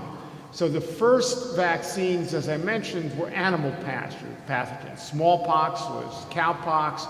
BCG was a bovine or cow mycobacterium, was found to protect against tuberculosis, although clearly not optimal. Another big step, as was said earlier, was killing whole organisms. And we still have a number of vaccines that use that technology. The inactivated polio vaccine that we've talked about, hepatitis A, and most of the world uses a killed whole cell pertussis vaccine, which is again whole cell organisms. And then we have the 2 toxoids, diphtheria and tetanus. And these are some of the older vaccines, with the exception of hepatitis A, and older technologies. A number of vaccines were later developed where the wild virus was passaged serially in tissue culture with the hopes, empirically, that the immunogenicity would not decrease, but the virulence would decrease, because the fitness would not be related to virulence when you had it in tissue culture. And that's how we got the oral polio vaccines, measles, mumps, rubella, chickenpox, yellow fever, and one of our rotavirus vaccines. Another technology that came to play is plain polysaccharides. Several bacteria have these sugar capsules that cause them to evade the immune system. And so 2 of them, meningococcal and pneumococcal, had these sugars, and our earliest vaccines were these sugars. Another major breakthrough, which John Robbins played a major role in, was the problem with these sugars is they weren't very immunogenic. And in fact, you couldn't immunize very young children at all. And what was determined is if you could link them chemically to a protein, conjugate them, you changed the way the immune system reacted, and you could vaccinate young children. And in fact, you could do better than Mother Nature. Our greatest vaccines are those for which we have a model in Mother Nature. If you get measles, you're protected for life. So we had something to emulate when we developed the vaccine. But for AIDS, malaria, tuberculosis, influenza, the natural immune response isn't great. And we have to do better than that, and that's part of the reason why we've had such difficulty in developing optimal vaccines against those agents. And this is one area where we have beaten Mother Nature. By conjugating a polysaccharide to a protein, we can induce immunity at a very young age, which even the natural organism may not be able to do. And then as we have improved, we have purified protein vaccines where we chemically purify them. We have synthesis of vaccines through recombination. We put, for example, the hepatitis B surface antigen into a yeast. The gene is expressed and you get protein. It forms viral-like particles and you have hepatitis B vaccine, a novel thing. And then you have something called reassortant vaccines where you take a non-pathogenic virus and a pathogenic one and you reassort them, and you get a progeny which has the basic genes of the non-pathogenic but the surface genes of the pathogenic, so that you can get a protective immune response without the virulence properties. I put this in, this is an error, this shouldn't be 2, this should be greater than or equal to 60 years. This is zoster or shingles vaccine, and the reason I put it up there is we think of vaccines as preventive measures. But what vaccines do is they manipulate the immune system, and they also offer the potential for treatment. Now, zoster vaccine, in truth, is not a treatment vaccine. What it is when we get chickenpox, the virus usually is not cleared, but resides in our dorsal nerve roots. The immune system keeps it in check, but over time, that immune system can fail, and the virus can reemerge. And what zoster vaccine does is it boosts the immune response and keeps the virus in check, setting the stage someday for therapeutic vaccines and not just preventive vaccines. And another key issue are immune system helpers or adjuvants. Aluminum is the main one, but there are lipids that help, and these adjuvants are important because they are antigen sparing. They can let you get more doses out of a given vaccine than you otherwise might get. And they also can change the immune response and make it more effective and more protective. And we'll see more of that over time. There are vectors where you can give a non-pathogenic organism, like a virus, put the genes in for the bad one. That non-pathogenic infects, expresses those genes, and you can get protection. In fact, we're having rotavirus, Ebola virus vaccine candidates. At least 2 of them are vector-based vaccines, and we'll see what happens. Transgenic plants are a potential. And for one of our diseases, just looking at the whole genome and sequencing it and looking at what's common to all the strains and engineering a vaccine, and that's meningococcal B, which is not licensed in this country yet. That's how, it's called reverse genomics, has been used to develop those. Now, this is a complicated slide, and I'm going to ignore all this and just focus on this one section. This is known as systems biology. Bali Polendrin at Emory has been one of the pioneers. And what he does is he looks at those people who have a protective immune response and those who do not. and they can look at which genes are turned on for a given person, shown here in red, and which are turned off. And this sets the stage, potentially in the future, for a new set of adjuvants, ones that will target and turn on the genes that need to be turned on and turn off the genes that need to be turned off to optimize immune responses. One of the big problems is influenza. And the reason the influenza vaccine, in part, is problem with its effectiveness is the virus changes. The immune response is focused on this attachment area called the hemagglutinin, which allows the virus to attach to cells. And it has a globular head and a stalk. For some reason, we focus the immune response on the head, and the head varies. So as the virus drifts, you will get antibodies that previously attached and blocked the attachment site falling off. And that's called antigenic drift, and why we change influenza vaccines every year to keep up with this drift. Well, these are from some researchers at Mount Sinai. It turns out that the stalk doesn't change, but the body doesn't make a good immune response against the stalk. If we could make it against the stalk, we might be able to get universal influenza vaccines. And in animals, they have pioneered a way to do that, where they take a stalk, in this case to the H1, and they give several vaccinations, but they give radically different heads. So this is an H9, an H5, an H6.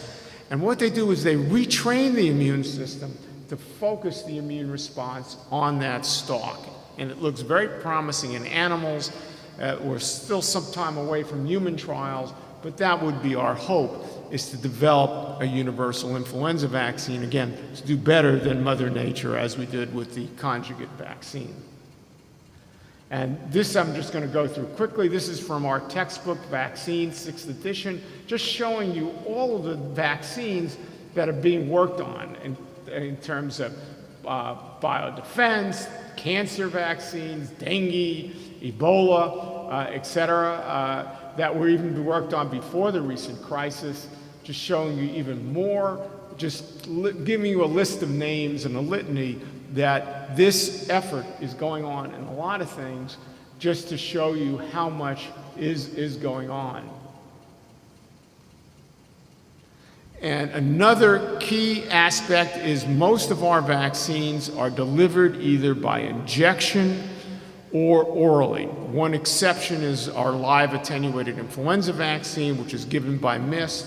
There's a whole bunch of work now to develop vaccines that can be given by skin patch that are dissolvable. So you can put the antigen in the skin patch, put it on perhaps yourself, it dissolves. You don't even need a technical person to do it. We don't have those vaccines yet, but there is real promise.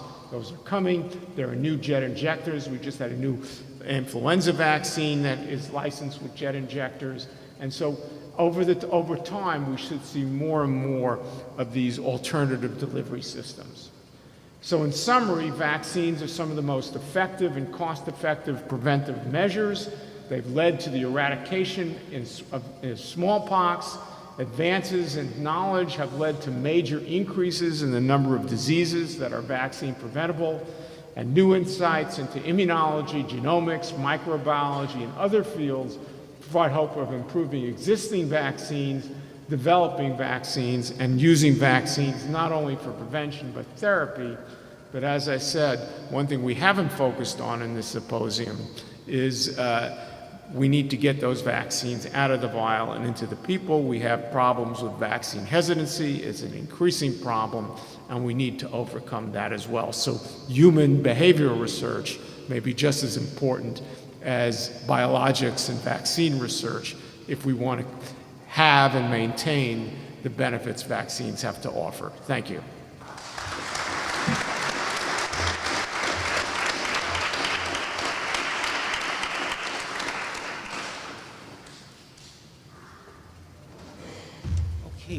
We'll take a break for about 10 minutes. It's coffee and refreshments. conjugate vaccine that is now used throughout the world and has led to a significant decline in the number of infants and children suffering from meningitis and other pneumonias. And for this research, they received the Albert Lasker Award for Clinical Medical Research, the Pasteur Award, and John has received the Albert Sabin Gold Medal.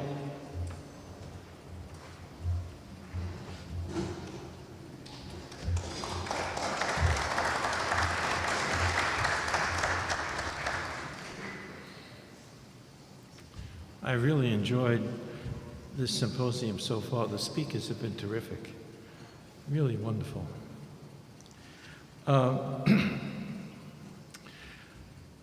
I've been making this thing up day by day as I come here. And this morning, Dr. Schneerson, my colleague who lives in Washington, called me up to say that the last edition of The Lancet, which he got this morning, lists the importance of enterovirus, especially D68, as an important cause of death and serious illness in the United States. And she has the Lancet had good numbers for the last month, and in Canada. Deaths. What I'm going to tell you about is I think we have another polio virus. Maybe another 2 polio viruses. Maybe too early to say something so dramatic, but I think there's enough information now, although it is limited, to say that the world, especially Southeast Asia, is having severe epidemics of enterovirus 71 with paralytic disease and deaths. And they now have a vaccine which they're about to market, which was made exactly the same way as Dr. Salk's vaccine. In fact, I think we're looking at just another polio virus. We could even call it polio virus number 4.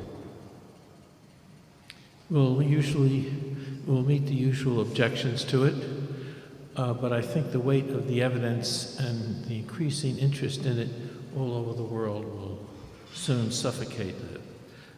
I have a slide. That's my colleague, Dr. Schneerson, who couldn't be here. And that's a picture that you've seen already. But before I went to undergraduate school, my uncle took me to New York University to hear Dr. Salk talk about the vaccine. That's how old I am. And that's Tommy Francis, who was his collaborator and the statistician epidemiologist that worked out his first remarkable success. Well, I give up. And these are pictures I really cherish. That's FDR with his son and his braces and him sitting for the swimming pool. FDR was a big guy with big muscles. Take a look at his legs. They're just bones. That's what the disease can do. Next slide. Now let me tell you a little about these polio-like viruses, which we may have to deal with very soon. They belong to a larger family called picornavirus. They're small. Polio is listed as an enterovirus because it does enter the host most of the time by the GI tract. And the ones that I'm going to talk about are enterovirus 68 and 71.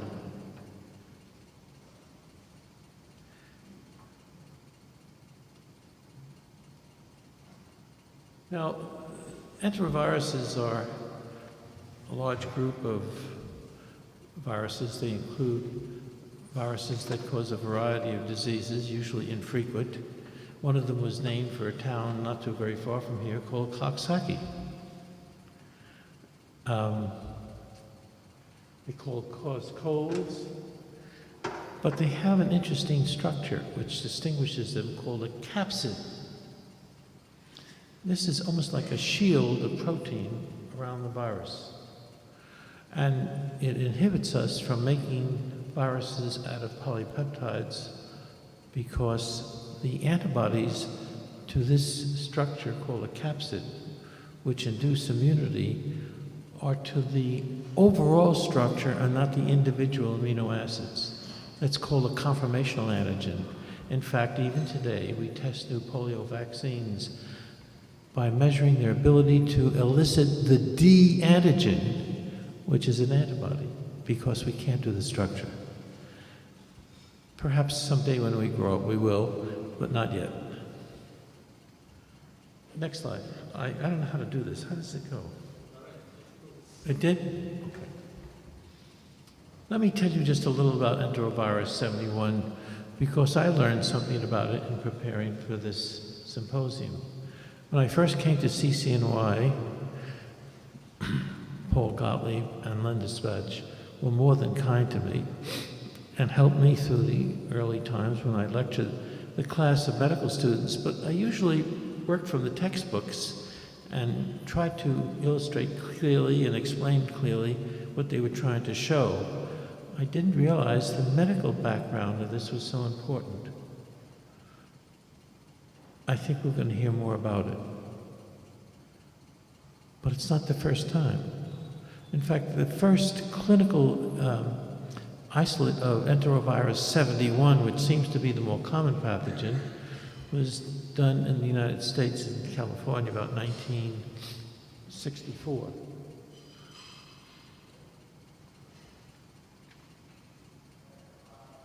Now I want you to look at the numbers. I didn't make these up. See the first paragraph? In a less than 10-year period, China recorded 6 million cases. That means we're going to get them. Not when, but it will certainly come. Because as our interaction with China increases, the exposure of our population to an increasing number of viruses will occur.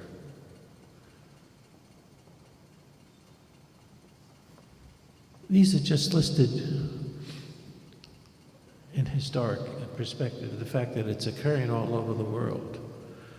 And as I told you, my colleague called me up to say that they have now found an outbreak of D68, 30 cases in the United States in the past month, and I don't remember, 45 in Canada in a province.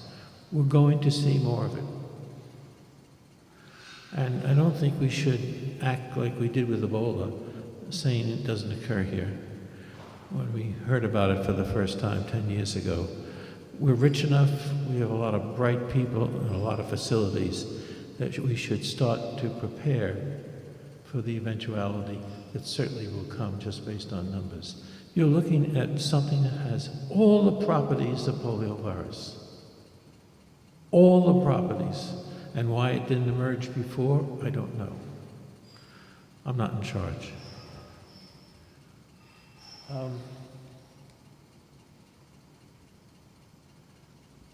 It's still a child's disease, like it was in the beginning with polio. It was called infantile paralysis, and it was only after the children started to contact non-immune adults that the disease passed in the older age group.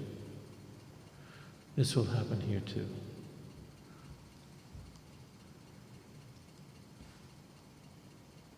Well, it has all the characteristics of polio. Fever and viremia go together and are related in some way to the neurologic complications, which just may be complicated. Can be quantitative. When you have a lot of virus particles, the chances of them, 1 or 2, getting into the nervous system are greater than with few. It may be just mathematical. We now have pictures of this virus in the central nervous system for the first time. Only in animals. I can't find any publication of the pathology of the enteroviruses in humans. We do know that the respiratory disease caused by D68 is very severe, and respiratory failure can account for the deaths.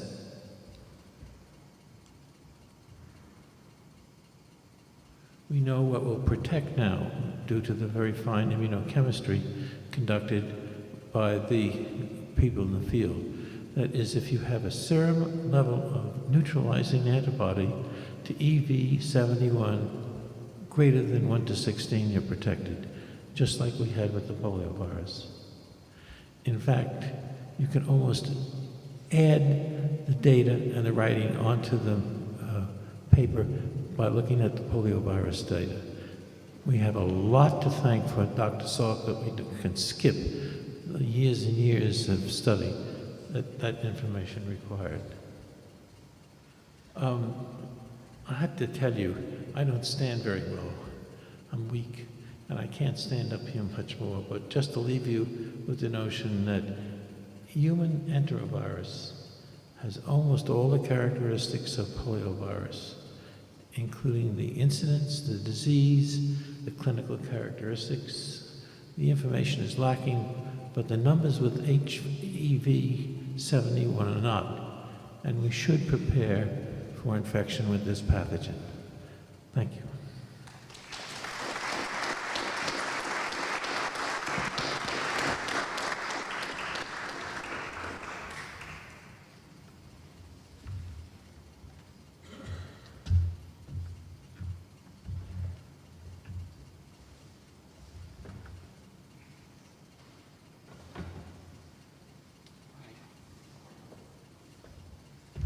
All right, I think we're now ready for our panel discussion. I'm sorry. Sorry, you're right. Vincent Racchianello will now speak. Vinny is a polio researcher of merit in his own right. He did his doctoral work with Peter Palese, actually starting on influenza virus, so that's historically of interest. And then he worked as a postdoc with David Baltimore at MIT, where he cloned the complementary DNA of polio, sequenced it, and he will mention in those days the sequencing of the polio virus I must have taken him about a year to do, and now we could do it in maybe an hour, I think. Times have changed. In addition, he has discovered the receptor for poliovirus as the CD155 superfamily of immunoglobulin-like proteins. And he will speak on unfettered seminal research, after which we'll have our panel discussion.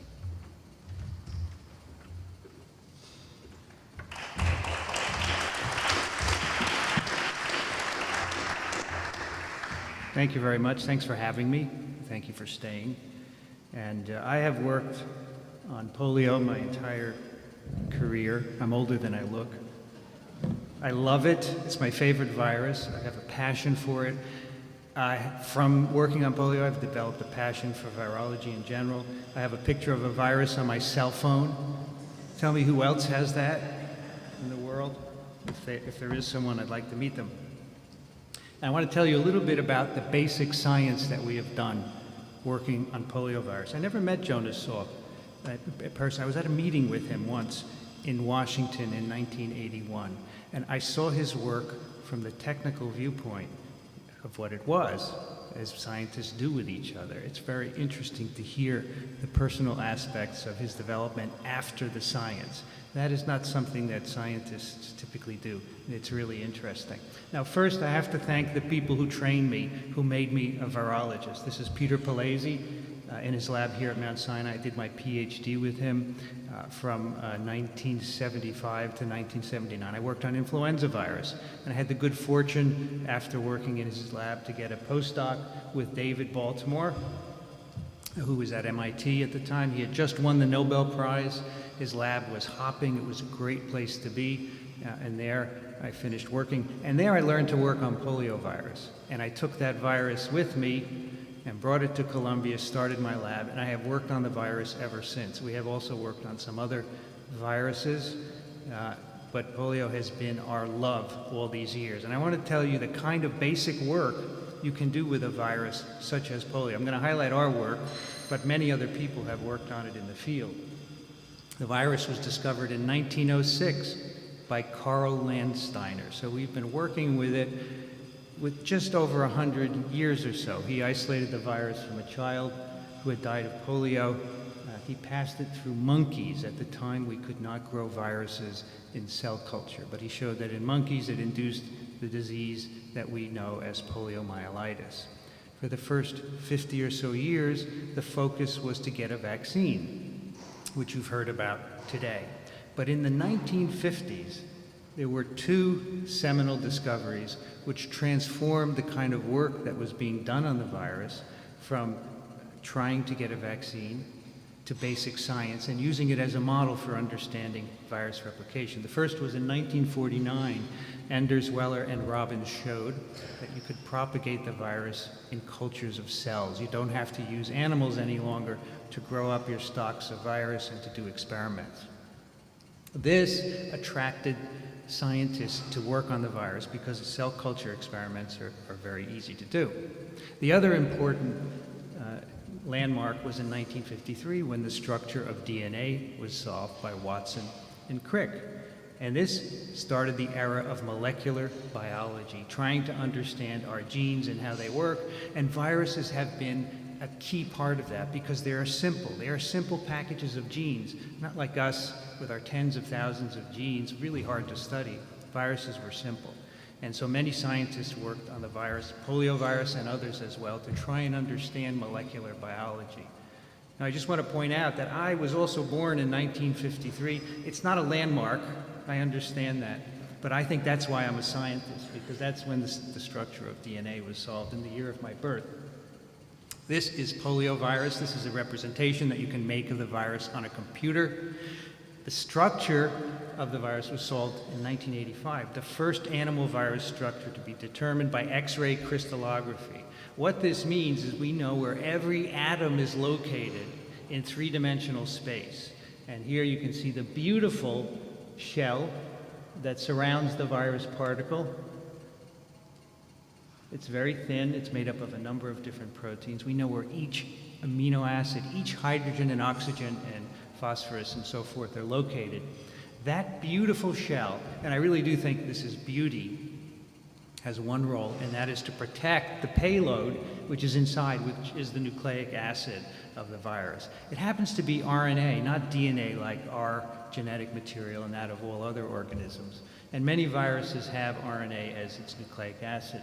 And so the RNA needs to get in a cell and reproduce itself, and the capsid shell around it is the means of doing that. So that was a landmark, using poliovirus to solve the structure of a virus, and now we have many, many structures of other viruses, but polio led the way.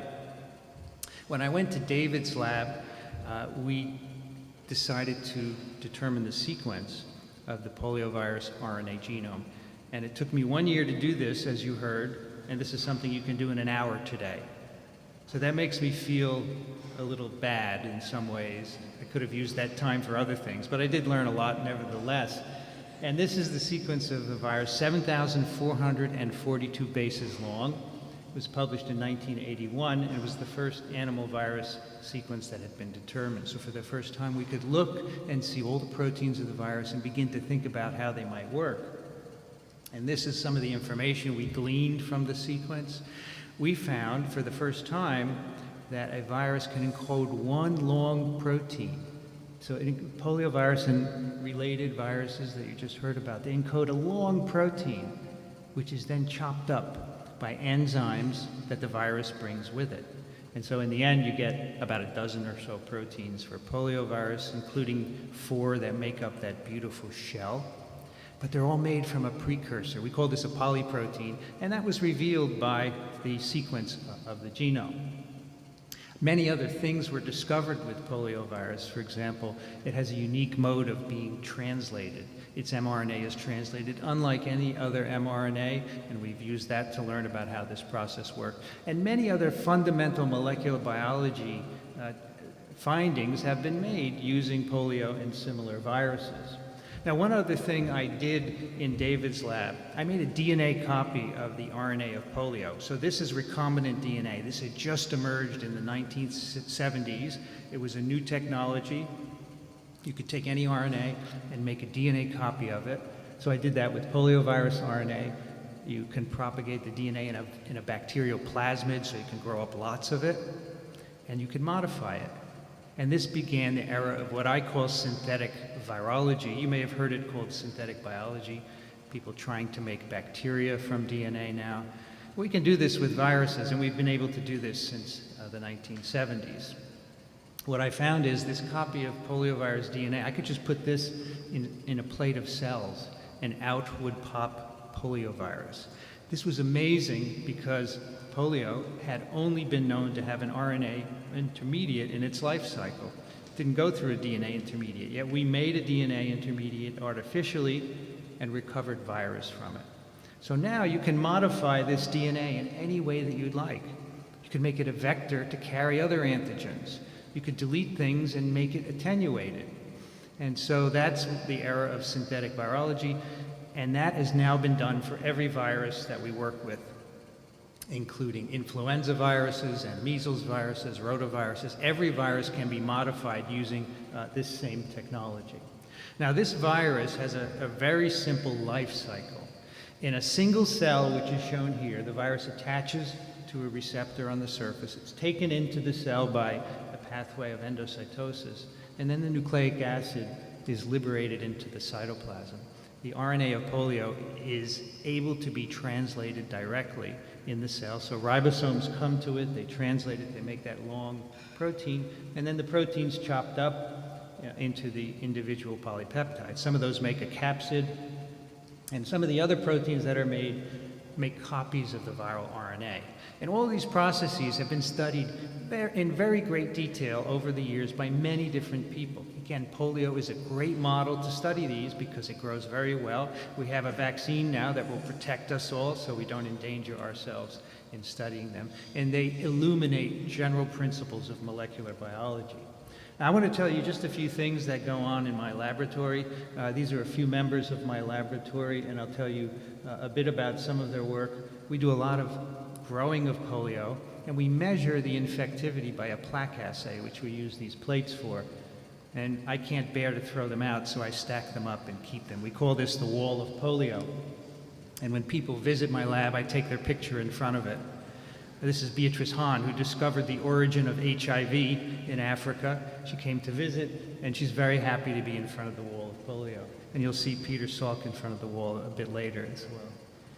Now, in 1989, shortly after I started my lab at Columbia, one of my first students, Kathy Mendelson, identified the protein on the surface of cells to which poliovirus attaches. So remember, the early stages of infection, the virus attaches, it's taken up into the cell.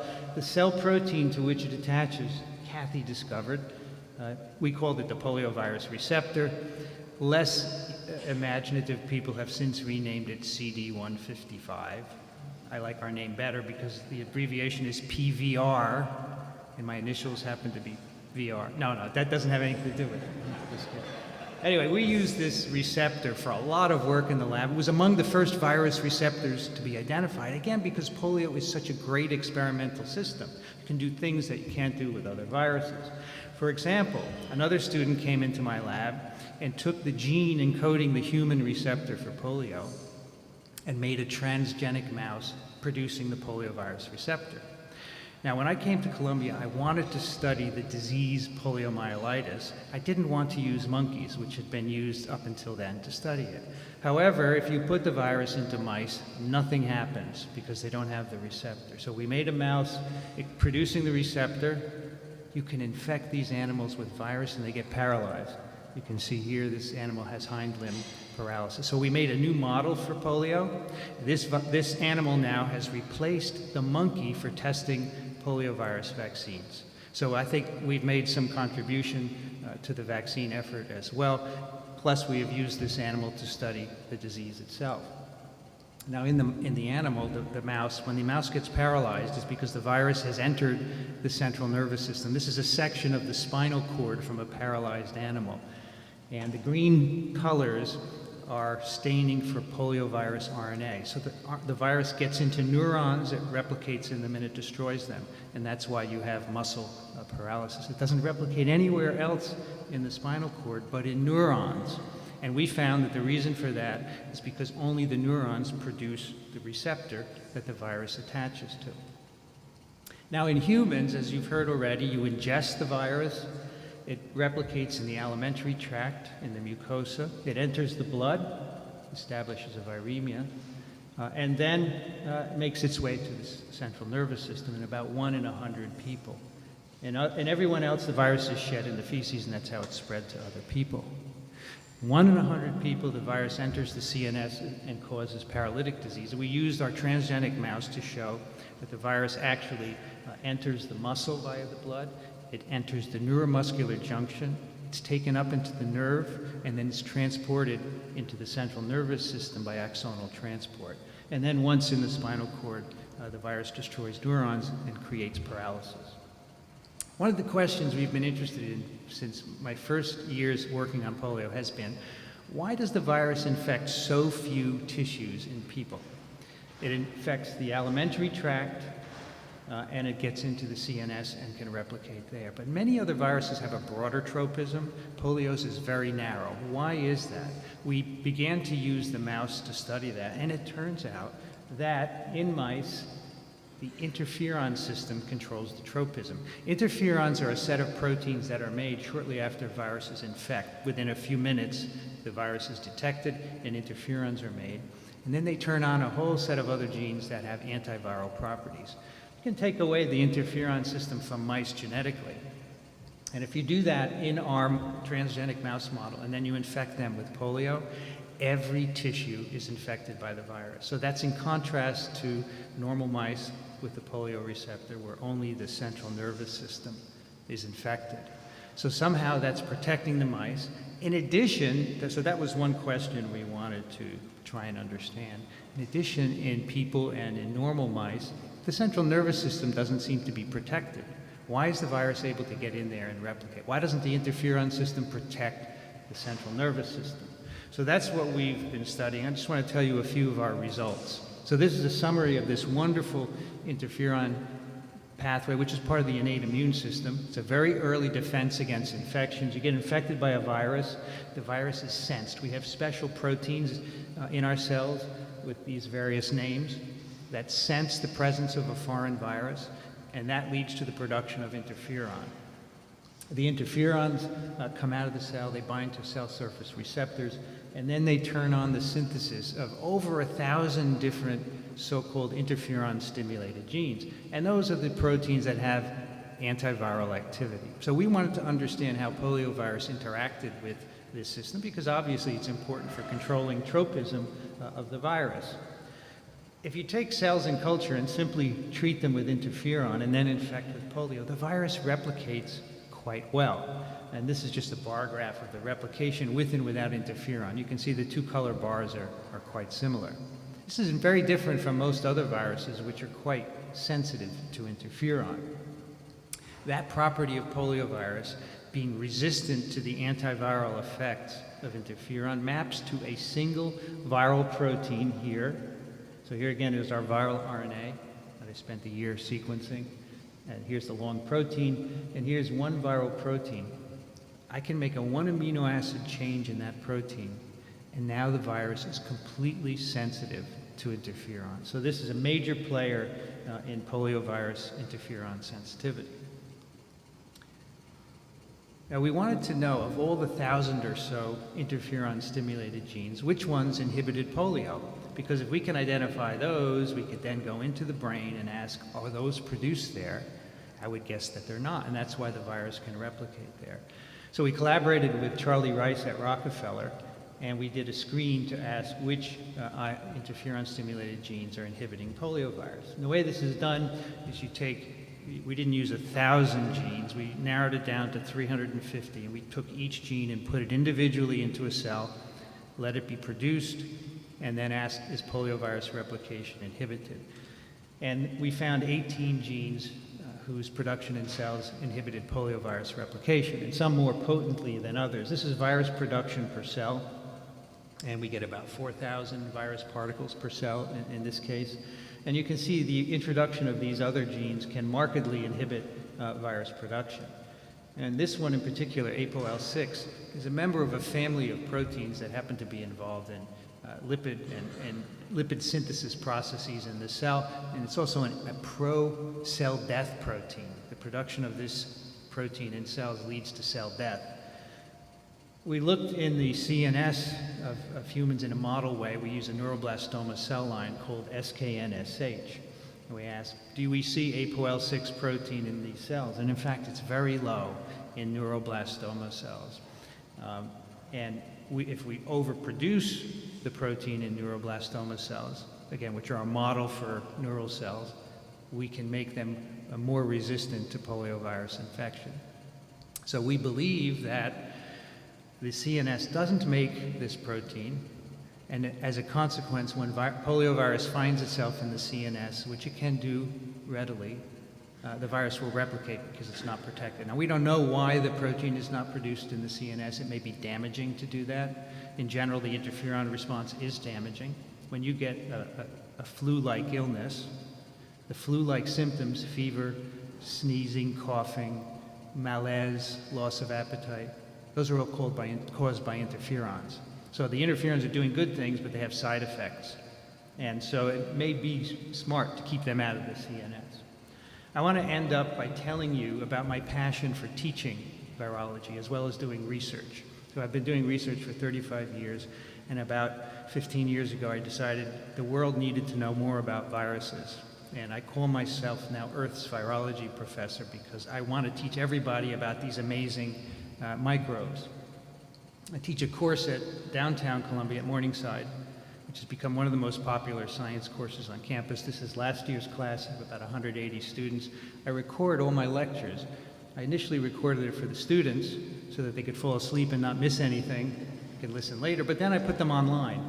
I put them on my blog. They're at iTunes University, which is a website run by Apple, which contains lectures from different places. And I also ran 2 courses on Coursera.org. I have had over 150,000 students register for these courses, and I do this every year. And it's my way of teaching more people than 180 every year the beauty that is virology. So check them out if you want to learn more about this. I also do science podcasting. I record weekly discussions between myself and my virology colleagues, usually by Skype, but sometimes I have guests in my office, and sometimes I go on the road and do shows in front of an audience, which is a lot of fun. But these are all available on my website, which is twiv.tv, This Week in Virology, or you can find them on iTunes. Just search for my name. I am very findable. Okay? And I want to point out number 281, which I recorded in April with Peter Salk, right in front of the wall of polio. You can see that. He really liked being there. And you can listen to me talk to him about polio vaccine, polio eradication, and the 100th birth anniversary, which we are at right now. So check that out. Last thing I want to talk about is very brief, and that's where the title of my talk came from. The title is Unfettered and Seminal Basic Research. So the seminal basic research I've told you, you can take a model organism and use it to understand a lot of cellular processes and other viral processes. Now you may be thinking, what is the unfettered part? I've been working for 35 years on viruses. We work safely with them. We work with dangerous viruses. We're responsible citizens, us scientists. Just last Friday, in the midst of the greatest outbreak of Ebola virus that we have known, the White House announced a moratorium on research on certain dangerous viruses. Now, I can't curse here, but I will quote my podcasting colleague, Alan Dove, who tweeted out, "Whiskey Tango Foxtrot." I hope you get that. If not, you can ask me later. So this was the announcement. The reason for this is that using synthetic virology, you can adapt viruses like influenza to be aerosol transmitted in the laboratory, to be drug resistant, and a small group of very vocal individuals feel this is too dangerous for us to do, that it's going to lead to an apocalyptic event. There's really very little hard data that this is true. We have never seen a laboratory-created virus, and I was the first to be able to create a virus in the laboratory, as I told you. None of those have ever escaped. None of those have ever caused disease in people. Yet some people are scared, and as you may know, the general population is easily frightened about things like viruses because we don't understand a lot about them. So there's a moratorium on certain kinds of research on influenza, SARS, and the MERS coronaviruses. Now, in the meantime, there's going to be a discussion about how to do this kind of dangerous work and what are the risk-benefit ratios, which to me is absurd because sometimes, the benefits are not known until you do the experiments. But nevertheless, I'm all for a dialogue. I don't have a problem with that. I don't understand the moratorium at all. These are ongoing experiments that the labs have to stop and that everybody else in the world can continue, and I really don't see the danger. So this is a dialogue you can follow. If you go to the White House website, the Office of Science and Technology Policy made this announcement. There was actually a meeting yesterday I was asked to go to and speak addressing these issues, but I couldn't get there. And I don't know what the outcome will be, but I just want to leave you with the idea. You've heard about a lot of research today on a dangerous virus that was done responsibly and with good intentions. And we need to do that with Ebola and influenza and SARS and any other new virus, enterovirus 71 or 68. We have to do it. You have to sometimes take some risks. But I think scientists know how to mitigate the risks, and perhaps we're not good at communicating that, and that's part of why I do what I do. But I encourage you to follow this story because I'm afraid that we're going to break American biomedical research, at least the part that has to do with viruses. And as you heard today, we can't let that happen. Thank you very much.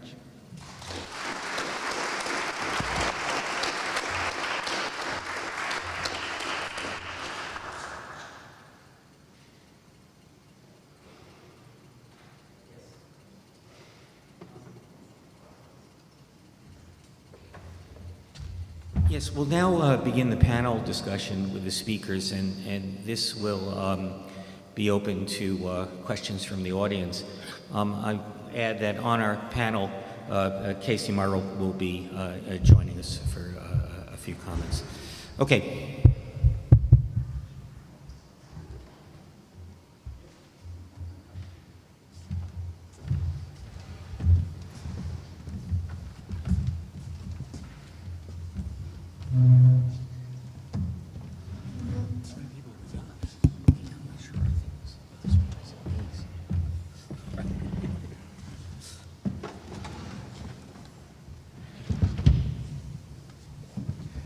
All right, so the real point of this is for you to be able to ask questions. And do they have a mic that the audience can use, or? Oh, do we have a There should be. mic we can carry around? Yes, we do. So bring that up here, and I will, in the meantime, prime the pump, which I like to do. But I really do encourage you to come up and ask a question of anyone on the panel. So we have here the individuals who have spoken today. We have one individual down at the end, Casey Morrow, who has not spoken, but has been part of this. And I wonder if you could tell us, so your father was Edward R. Morrow, and maybe you could illuminate for us the relationship of him with Jonas Salk. Well, in the simplest way I could pose that, I guess, is that they were friends, and they became friends through the wonderful work of Dr. Salk, but also my dad's reporting, because he was interested in fairly long-form stories where possible, and Dr. Salk, of course, had an amazing story, along with Dr. Francis and others, that became one particular television show, but there were many other opportunities for them to talk to one another about, I think, some of the interests that Peter Salk reflected on in his dad's writings, many of which came later. His dad obviously was looking at some quite amazing aspects of the world and the way we interact with it. And of course, that was also of great interest to my father. So that, I think, is how they came to spend quite a bit of time together. So this is really interesting on a number of levels. I like that your dad liked long form, because our podcasts are no less than an hour and a half. And I really do think you need to do that to explain science. Now, not everyone agrees with me, but I think it helps to educate, to get into all the details. Oh, it must make a huge difference because you can explain things. And in fact, the various speakers today have given us evidence of that. None of this could have been done in 2-minute Sound bites. And that's what we get all the time, right? Do you think today there is anyone out there that would have, any scientist that would have the same kind of relationship with a journalist, if I could call him that? I don't know. One would hope. Yeah. I don't see any. But, yeah. Peter, what do you think about that? Is that, you might have looked and seen if anyone had that similar kind of relationship. No, you know, I haven't really paid attention to that, but what's interesting is, I mean, somehow, at least in terms of my father and his own personal experience, these kinds of relationships were really important. The relationship that he had with Basil O'Connor at the National Foundation, it was a unique kind of relationship. And I just have to say, having had the honor and the pleasure of meeting Casey's father and spending pieces of time with him, he was a remarkable human being. And the relationship between these two men went very deep. And I learned something, and I don't know if she's still here in the audience now. My father had a long-time assistant, Lorraine Friedman. Lorraine's niece if she's still here today, was here for the session, and her nephew, Jim Friedman, shared with me something that I hadn't known, which was my father wanted, his dream for the Salk Institute had been that it would deal with these overriding issues confronting humanity, and one thing he wanted to do was to deal with the human creativity. It wasn't able to be pursued at the Institute, and at one point what he wanted to do was to set up an Edward R. Murrow Center for the Study of Human Creativity. So this relationship really was something that was of great substance to him. Yes, it was. I think this is important because, by the way, there's a mic back here. If anyone wants to ask a question, just raise your hand and the gentleman will bring it. Okay, let me just make one comment.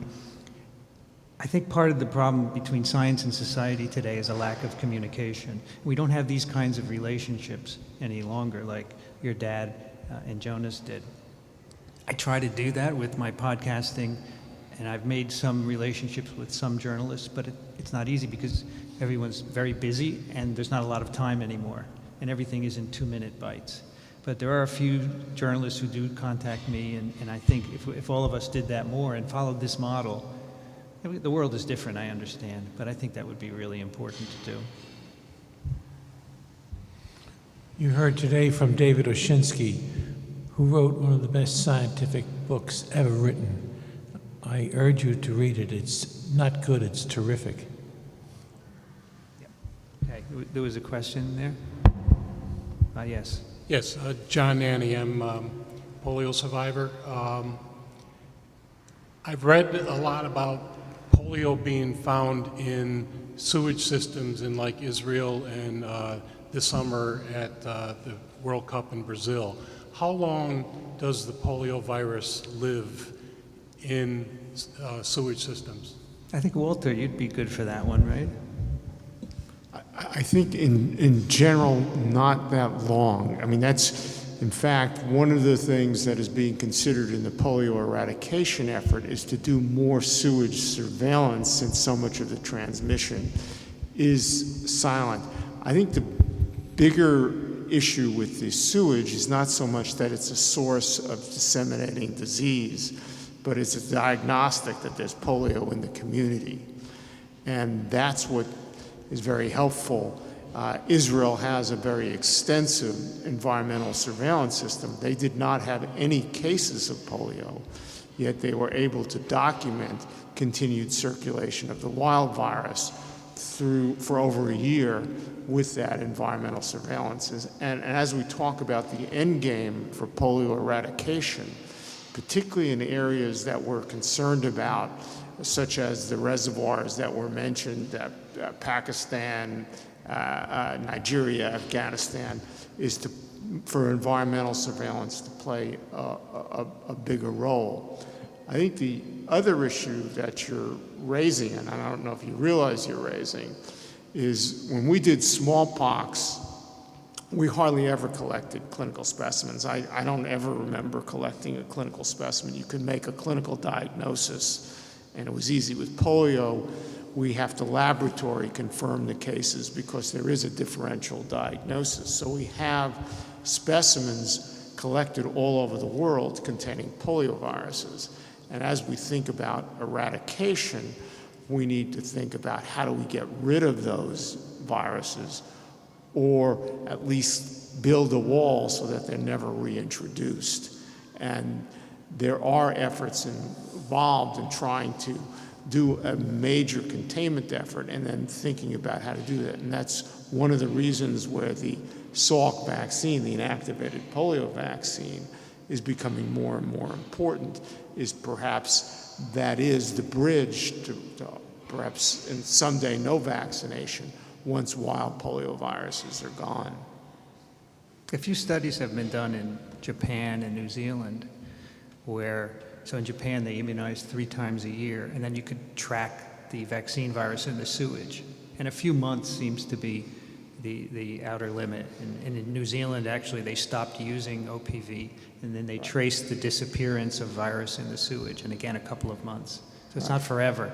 It's only if it's in people it remains forever. Right. Exactly. The problem is shedding between people. I mean, one of the big problems we have with the oral vaccine is generation of something called circulating vaccine-derived polioviruses, which Vince can comment better than I, but as I understand it, they have a vaccine virus genotype, but they have a neurovirulence and transmissibility, almost wild virus phenotype, and that's what we're concerned about, is susceptible, so we have to break those chains. It's really interesting that one of the vaccines used for eradication is now a problem in a post-eradication world. You have to get rid of it. In fact, you have to vaccinate against the vaccine. That's what I like to say. You have to eradicate that vaccine. Yeah. Any others? Yeah. Hi, my name is Chase Fidel. I'm a graduate student at Brooklyn College. In light of the growing skepticism that's sort of surrounding vaccination and its link to diseases like autism. Purported links, right? Exactly. I was just interested in your take in what are the 3 most significant factors leading to this, and what could you do to deal with these? You've mentioned some of them, but just others maybe. I think that's a very good question and an important question, and we don't have the complete answers. The biggest one, clearly, is the success with vaccination, in a sense, has been its enemy. There is no fear of these vaccine-preventable diseases. Many of today's young parents, for example, don't know what polio is, don't have any understanding of what HIV meningitis really means, or how seriously ill people could get with measles. So that's one concern. The other concern is with the media. There are people who are able to occupy the media and give theories, but can do it in a very convincing sales job. And I think part of the problem is trying to educate the public on what science is and what science isn't, and trying to understand causal versus non-causal. The problem we have is many of the events allegedly, or people allege are caused by vaccines, occur in the absence of vaccines. And so they're not specific. And so the kinds of studies that often have to be done are epidemiologic studies in which you look at the incidence of the adverse event in vaccinees versus non-vaccinees. But trying to get people to understand that is very difficult. For example, if I put my hand in fire, I don't need a scientific study to know I got burned. I don't need a double-blind, randomized, placebo-controlled trial. But when it comes to autism or whatever, which occurs in the absence, it's much more complicated. The studies very clearly show no link, but the belief lingers. So the third aspect is we need to understand human behavior more. That's what I was trying to say. And what messages resonate, what doesn't. What I remember when I was at CDC, it's what's the best message, who's the best messenger, and what's the best communication channel. And that, to me, is critical in understanding those things. And things that we think might be obvious can backfire. And so we need to understand how to always be truthful, honest, and above board, but how to explain that so that someone will understand us. I think it's very interesting as you've been talking. I've been seeing this in terms of immunization, because we have to immunize against misinformation. To do that, we need appropriate education, and what you're describing now is that education has its own technologies. We have to determine what will be effective and what will not be effective. Yeah, if I could just add, as I remember, maybe someone could comment, the report on thimerosal and autism I don't think was accurate. And it was overly reported, something that were actually erroneous information. The thimerosal and autism was basically, came out of, it shows the power of champions. For example, in the United Kingdom, the big concern has been measles, mumps, rubella vaccine. In our country, it has been thimerosal. The mercury has never been shown to have any role in autism at all. And thimerosal is a preservative that is in many vaccines, particularly in the developing world now. Most of our vaccines do not contain thimerosal, but it's a ethylmercury containing product. The biggest toxin with mercury is methylmercury, which is also something that people have not understood. But study after study has now been done showing no relationship with thimerosal in autism, but the belief still persists. And how you counter that has been difficult. I think one advantage is we have taken thimerosal out of most of our vaccines so that we don't have to deal with the explanation. But there's people who don't even understand that and still believe it's in there. Conspiracy theories, I mean, it's really journalism in a sense of who do you trust, and the distrust in authorities, distrust in government, and how to overcome that. And that's certainly not my expertise, but that's where we really do need that help. And another analogy here is like autoimmunity, where you may have something that takes place that induces an abnormal immune response in the body. Once that response is in place, then you've got the problem, how do you deal with it? How do you reverse it? What are the specific ways? And so here we have this problem of disinformation that has caused an effect that now persists. And to reverse that effect is going to take very clear and precise technologies. My daughter lives in Boulder, Colorado, where people run up and down mountains and eat green vegetables so they can live to be 1,000 years old. I went out to lecture there once about a new vaccine for pertussis, and I found out some information that people who come there to say that pertussis causes autism and all sorts of terrible things don't work for nothing. They make big salaries. I don't take honorarium when I lecture because I don't want to have people who put up money for health have to pay it to me.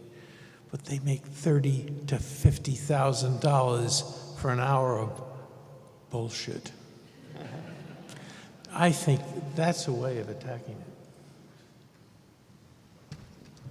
it. Yes, there's one right here. Did you have one? Question about the slides show that there is a fair amount of activity on working on new vaccines, but this somewhat is counterbalanced by the resistance of drug company to get engaged in vaccine productions because of the cost. And even today, they're wondering about who's going to pay the bill. And so can you just... I think Walter, let John, and then you can. Do you know what the profits are of vaccine companies? They're wonderful ways to make money. I don't know what they're complaining about. Their offices travel first class and go to first class hotels. They don't go like we do. I think it is a problem, though, John, in the sense that it's risky. The product at the end is not like a statin where you're going to take it for life. So that for most vaccines, it's one or a few doses for life. And there's no guarantee once you develop it that you'll necessarily have a market. And we've seen manufacturers, for example, Lyme vaccine was developed thinking that, oh, this was going to be a big vaccine. And the public health authorities looked at it and said, look, it's not worth it. And so there wasn't a strong recommendation, and they lost it. So what the National Vaccine Advisory Committee, which I chair, is looking at some of the things with regard to development and what can incentivize development.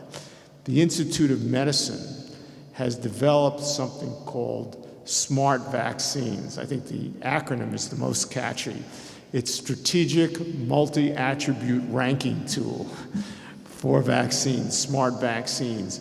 And it allows you to put in, and a manufacturer can do it, a public health official, disease burden, what you think the effectiveness of a new vaccine might be, what you think the safety would be, what's the economic burden, and then values. For example, I would pay a lot more to prevent a case of meningococcal disease than I would a case of influenza.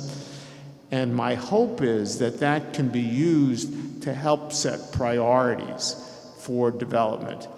When I was at the Gates Foundation, the Global Alliance on Vaccines Initiative and Immunization, called Gavi, now they're called the Vaccine Alliance, could develop target product profiles saying, if you give me this vaccine with these properties at this price, I'll guarantee you a market. And we need to begin thinking about those kinds of ways of decreasing risk to get both public sector investments, and the government invests a lot in these things in terms of particularly the National Institutes of Health, but the FDA and CDC as well, but also to stimulate more private sector investment.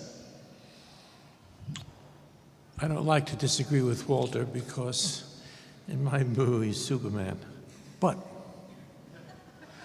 for most part, vaccine policy is being determined by vaccine companies, not by the government. Look at the pertussis vaccine. There are 3 or 4 or 5 components. Can you imagine getting a product that diverse, which is supposed to do the same thing? It's because it's nonsense. But those companies don't want to take any of the components out which have been shown to be unrelated to immunity because they're making money. And they said it in public. Pertussis is a good example of how the companies are instituting policy. We have a question here. Yes. Hi, I'm Sydney Van Noort, the college archivist, and a couple of historical notes about figures we've mentioned. Franklin Roosevelt spoke in this space in 1929, and also some years later, Edward R. Murrow. My question actually relates to therapies. When the polio epidemic was in progress for patients, my pediatrician, Dr. Philip Simpson, who administered the oral vaccine to me, I believe he did research on the therapies for patients, stimulation of the muscles by massage therapy, other therapies with giving the patients complete rest. Do you have any observations about patient therapy when the epidemic was in progress? Who can do this one? Not me. Maybe Paula. Is Paula, you're a clinician, right? Excuse me? Can you answer that? About therapies that manipulation therapy and Manipulation therapy and in the 1920s, about the time of Franklin Roosevelt. I don't think they were proven to be effective.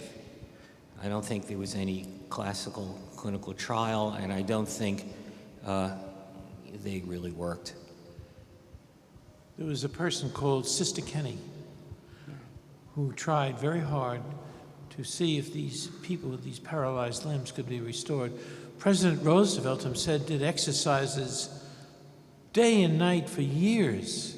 Couldn't do it. There was no anterior motor horn cell. There was no nerval stimulation. Couldn't return it. Any other questions? Ooh, lots. I had one in the back. Let me just hear. Okay, a totally different subject. That in the intestines, human, animals, there are probably hundreds of thousands of viruses. Most of them are bacteriophages. But for every virus that causes a disease, there are many more that are passive passengers in cells. And viruses can mutate. Now we can certainly analyze the DNA and find viruses that way. And the question is, how much research is now being done on silent viruses? Oh, I can answer that. So many of these, the ocean is full of them. The ocean has 1 million viruses per milliliter. Most of them infect bacteria, but some infect eukaryotic microorganisms. And these phages, or these viruses, are critical to global geochemical cycles.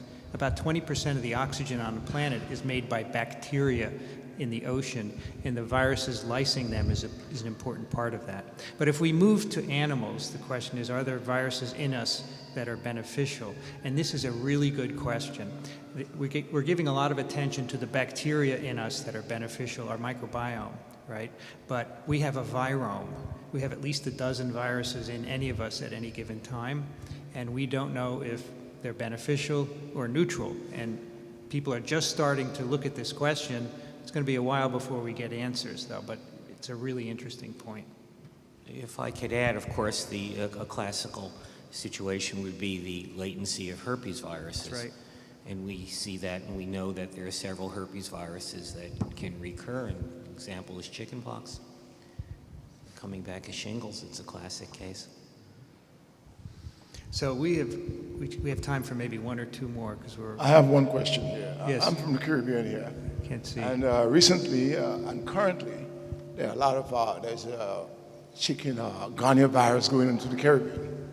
I'd like Dr. Ranciello to get a sample of that and see, as Dr. Robbins pointed out, whether that virus is related to the poliomyelitis virus.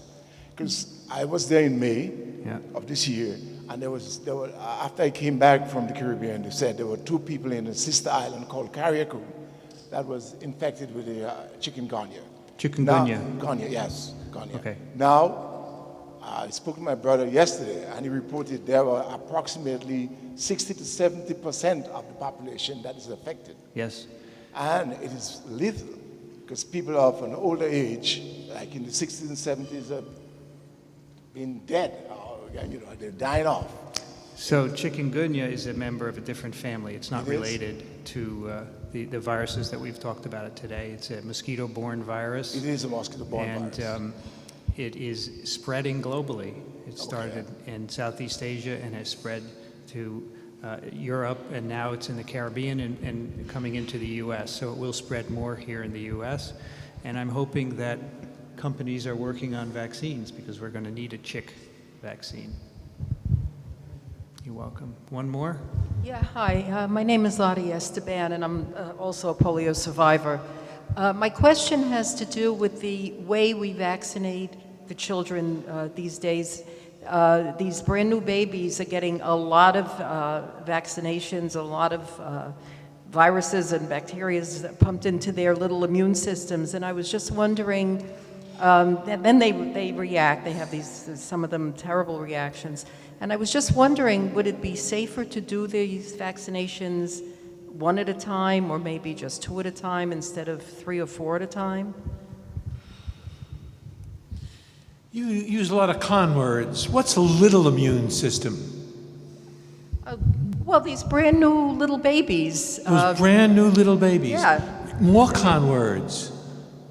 You're trying to con us to see we're doing something bad. Well, not necessarily. I'm just asking you if it's good. The if doses of vaccines are minute fractions of what they get from other medicines all day. It's one of the safest procedures we have, and they don't get sick from them. I think a couple of issues. One, if you look at what a baby is exposed to just coming through the womb and what they get on a day-to-day basis, the amount of antigens they get from vaccines is trivial. It's minuscule. In fact, if you look at our vaccine schedule in the United States today, we are giving them less than when my kids were kids. For example, we used wholesale pertussis vaccine, which had loads of antigens, so they're getting a lot less. And the concern I have is if you start stretching out the schedule, is that you stretch out their risk. And some of these diseases are quite severe the younger you are when you get them. The other problem we find is that the longer you stretch it out, the more likely they'll miss doses at the end. And so, so first of all, the amount is trivial. It's very small. Paul Offit has a really nice paper out on it, and the Vaccine Education Center, I think it's VUC, at Children's Hospital of Philadelphia has a great website trying to explain that. The second thing you mentioned is reactions.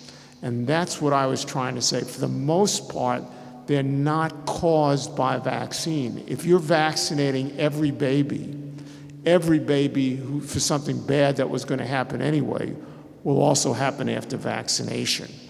And so to determine causality, you need to look at whether those reactions are higher shortly after, let's say, vaccination in the vaccinated babies versus the unvaccinated babies. And when that's been looked for the most part, that has not been the case. And so be very careful when you say reactions, because that already replies causation, because it's a reaction secondary to an action. And in fact, when I was at CDC, we changed the terminology to call them adverse events, because an event could be causal or it can be coincidental. And part of our education problem is trying to explain to people that there is a science in trying to determine causality, and most people don't understand it. They're still saying, I got the vaccine yesterday, my baby got the vaccine yesterday, had this event today, it must have been the vaccine. And what we see in many of our studies is that is no higher than the incidence in an unvaccinated child in that 24-hour period. So those are the kinds of things that we need to get across to people so they understand it. Thank you. There is a woman whose child had brain injury and who's been around the country talking about how pertussis vaccine injured her child. Listen to the story she tells carefully. The child received the vaccine and about 3-4 hours later started to have seizures.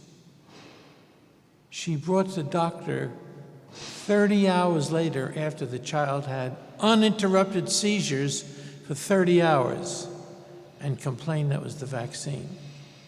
Listen to the story and you'll understand what nonsense is. All right.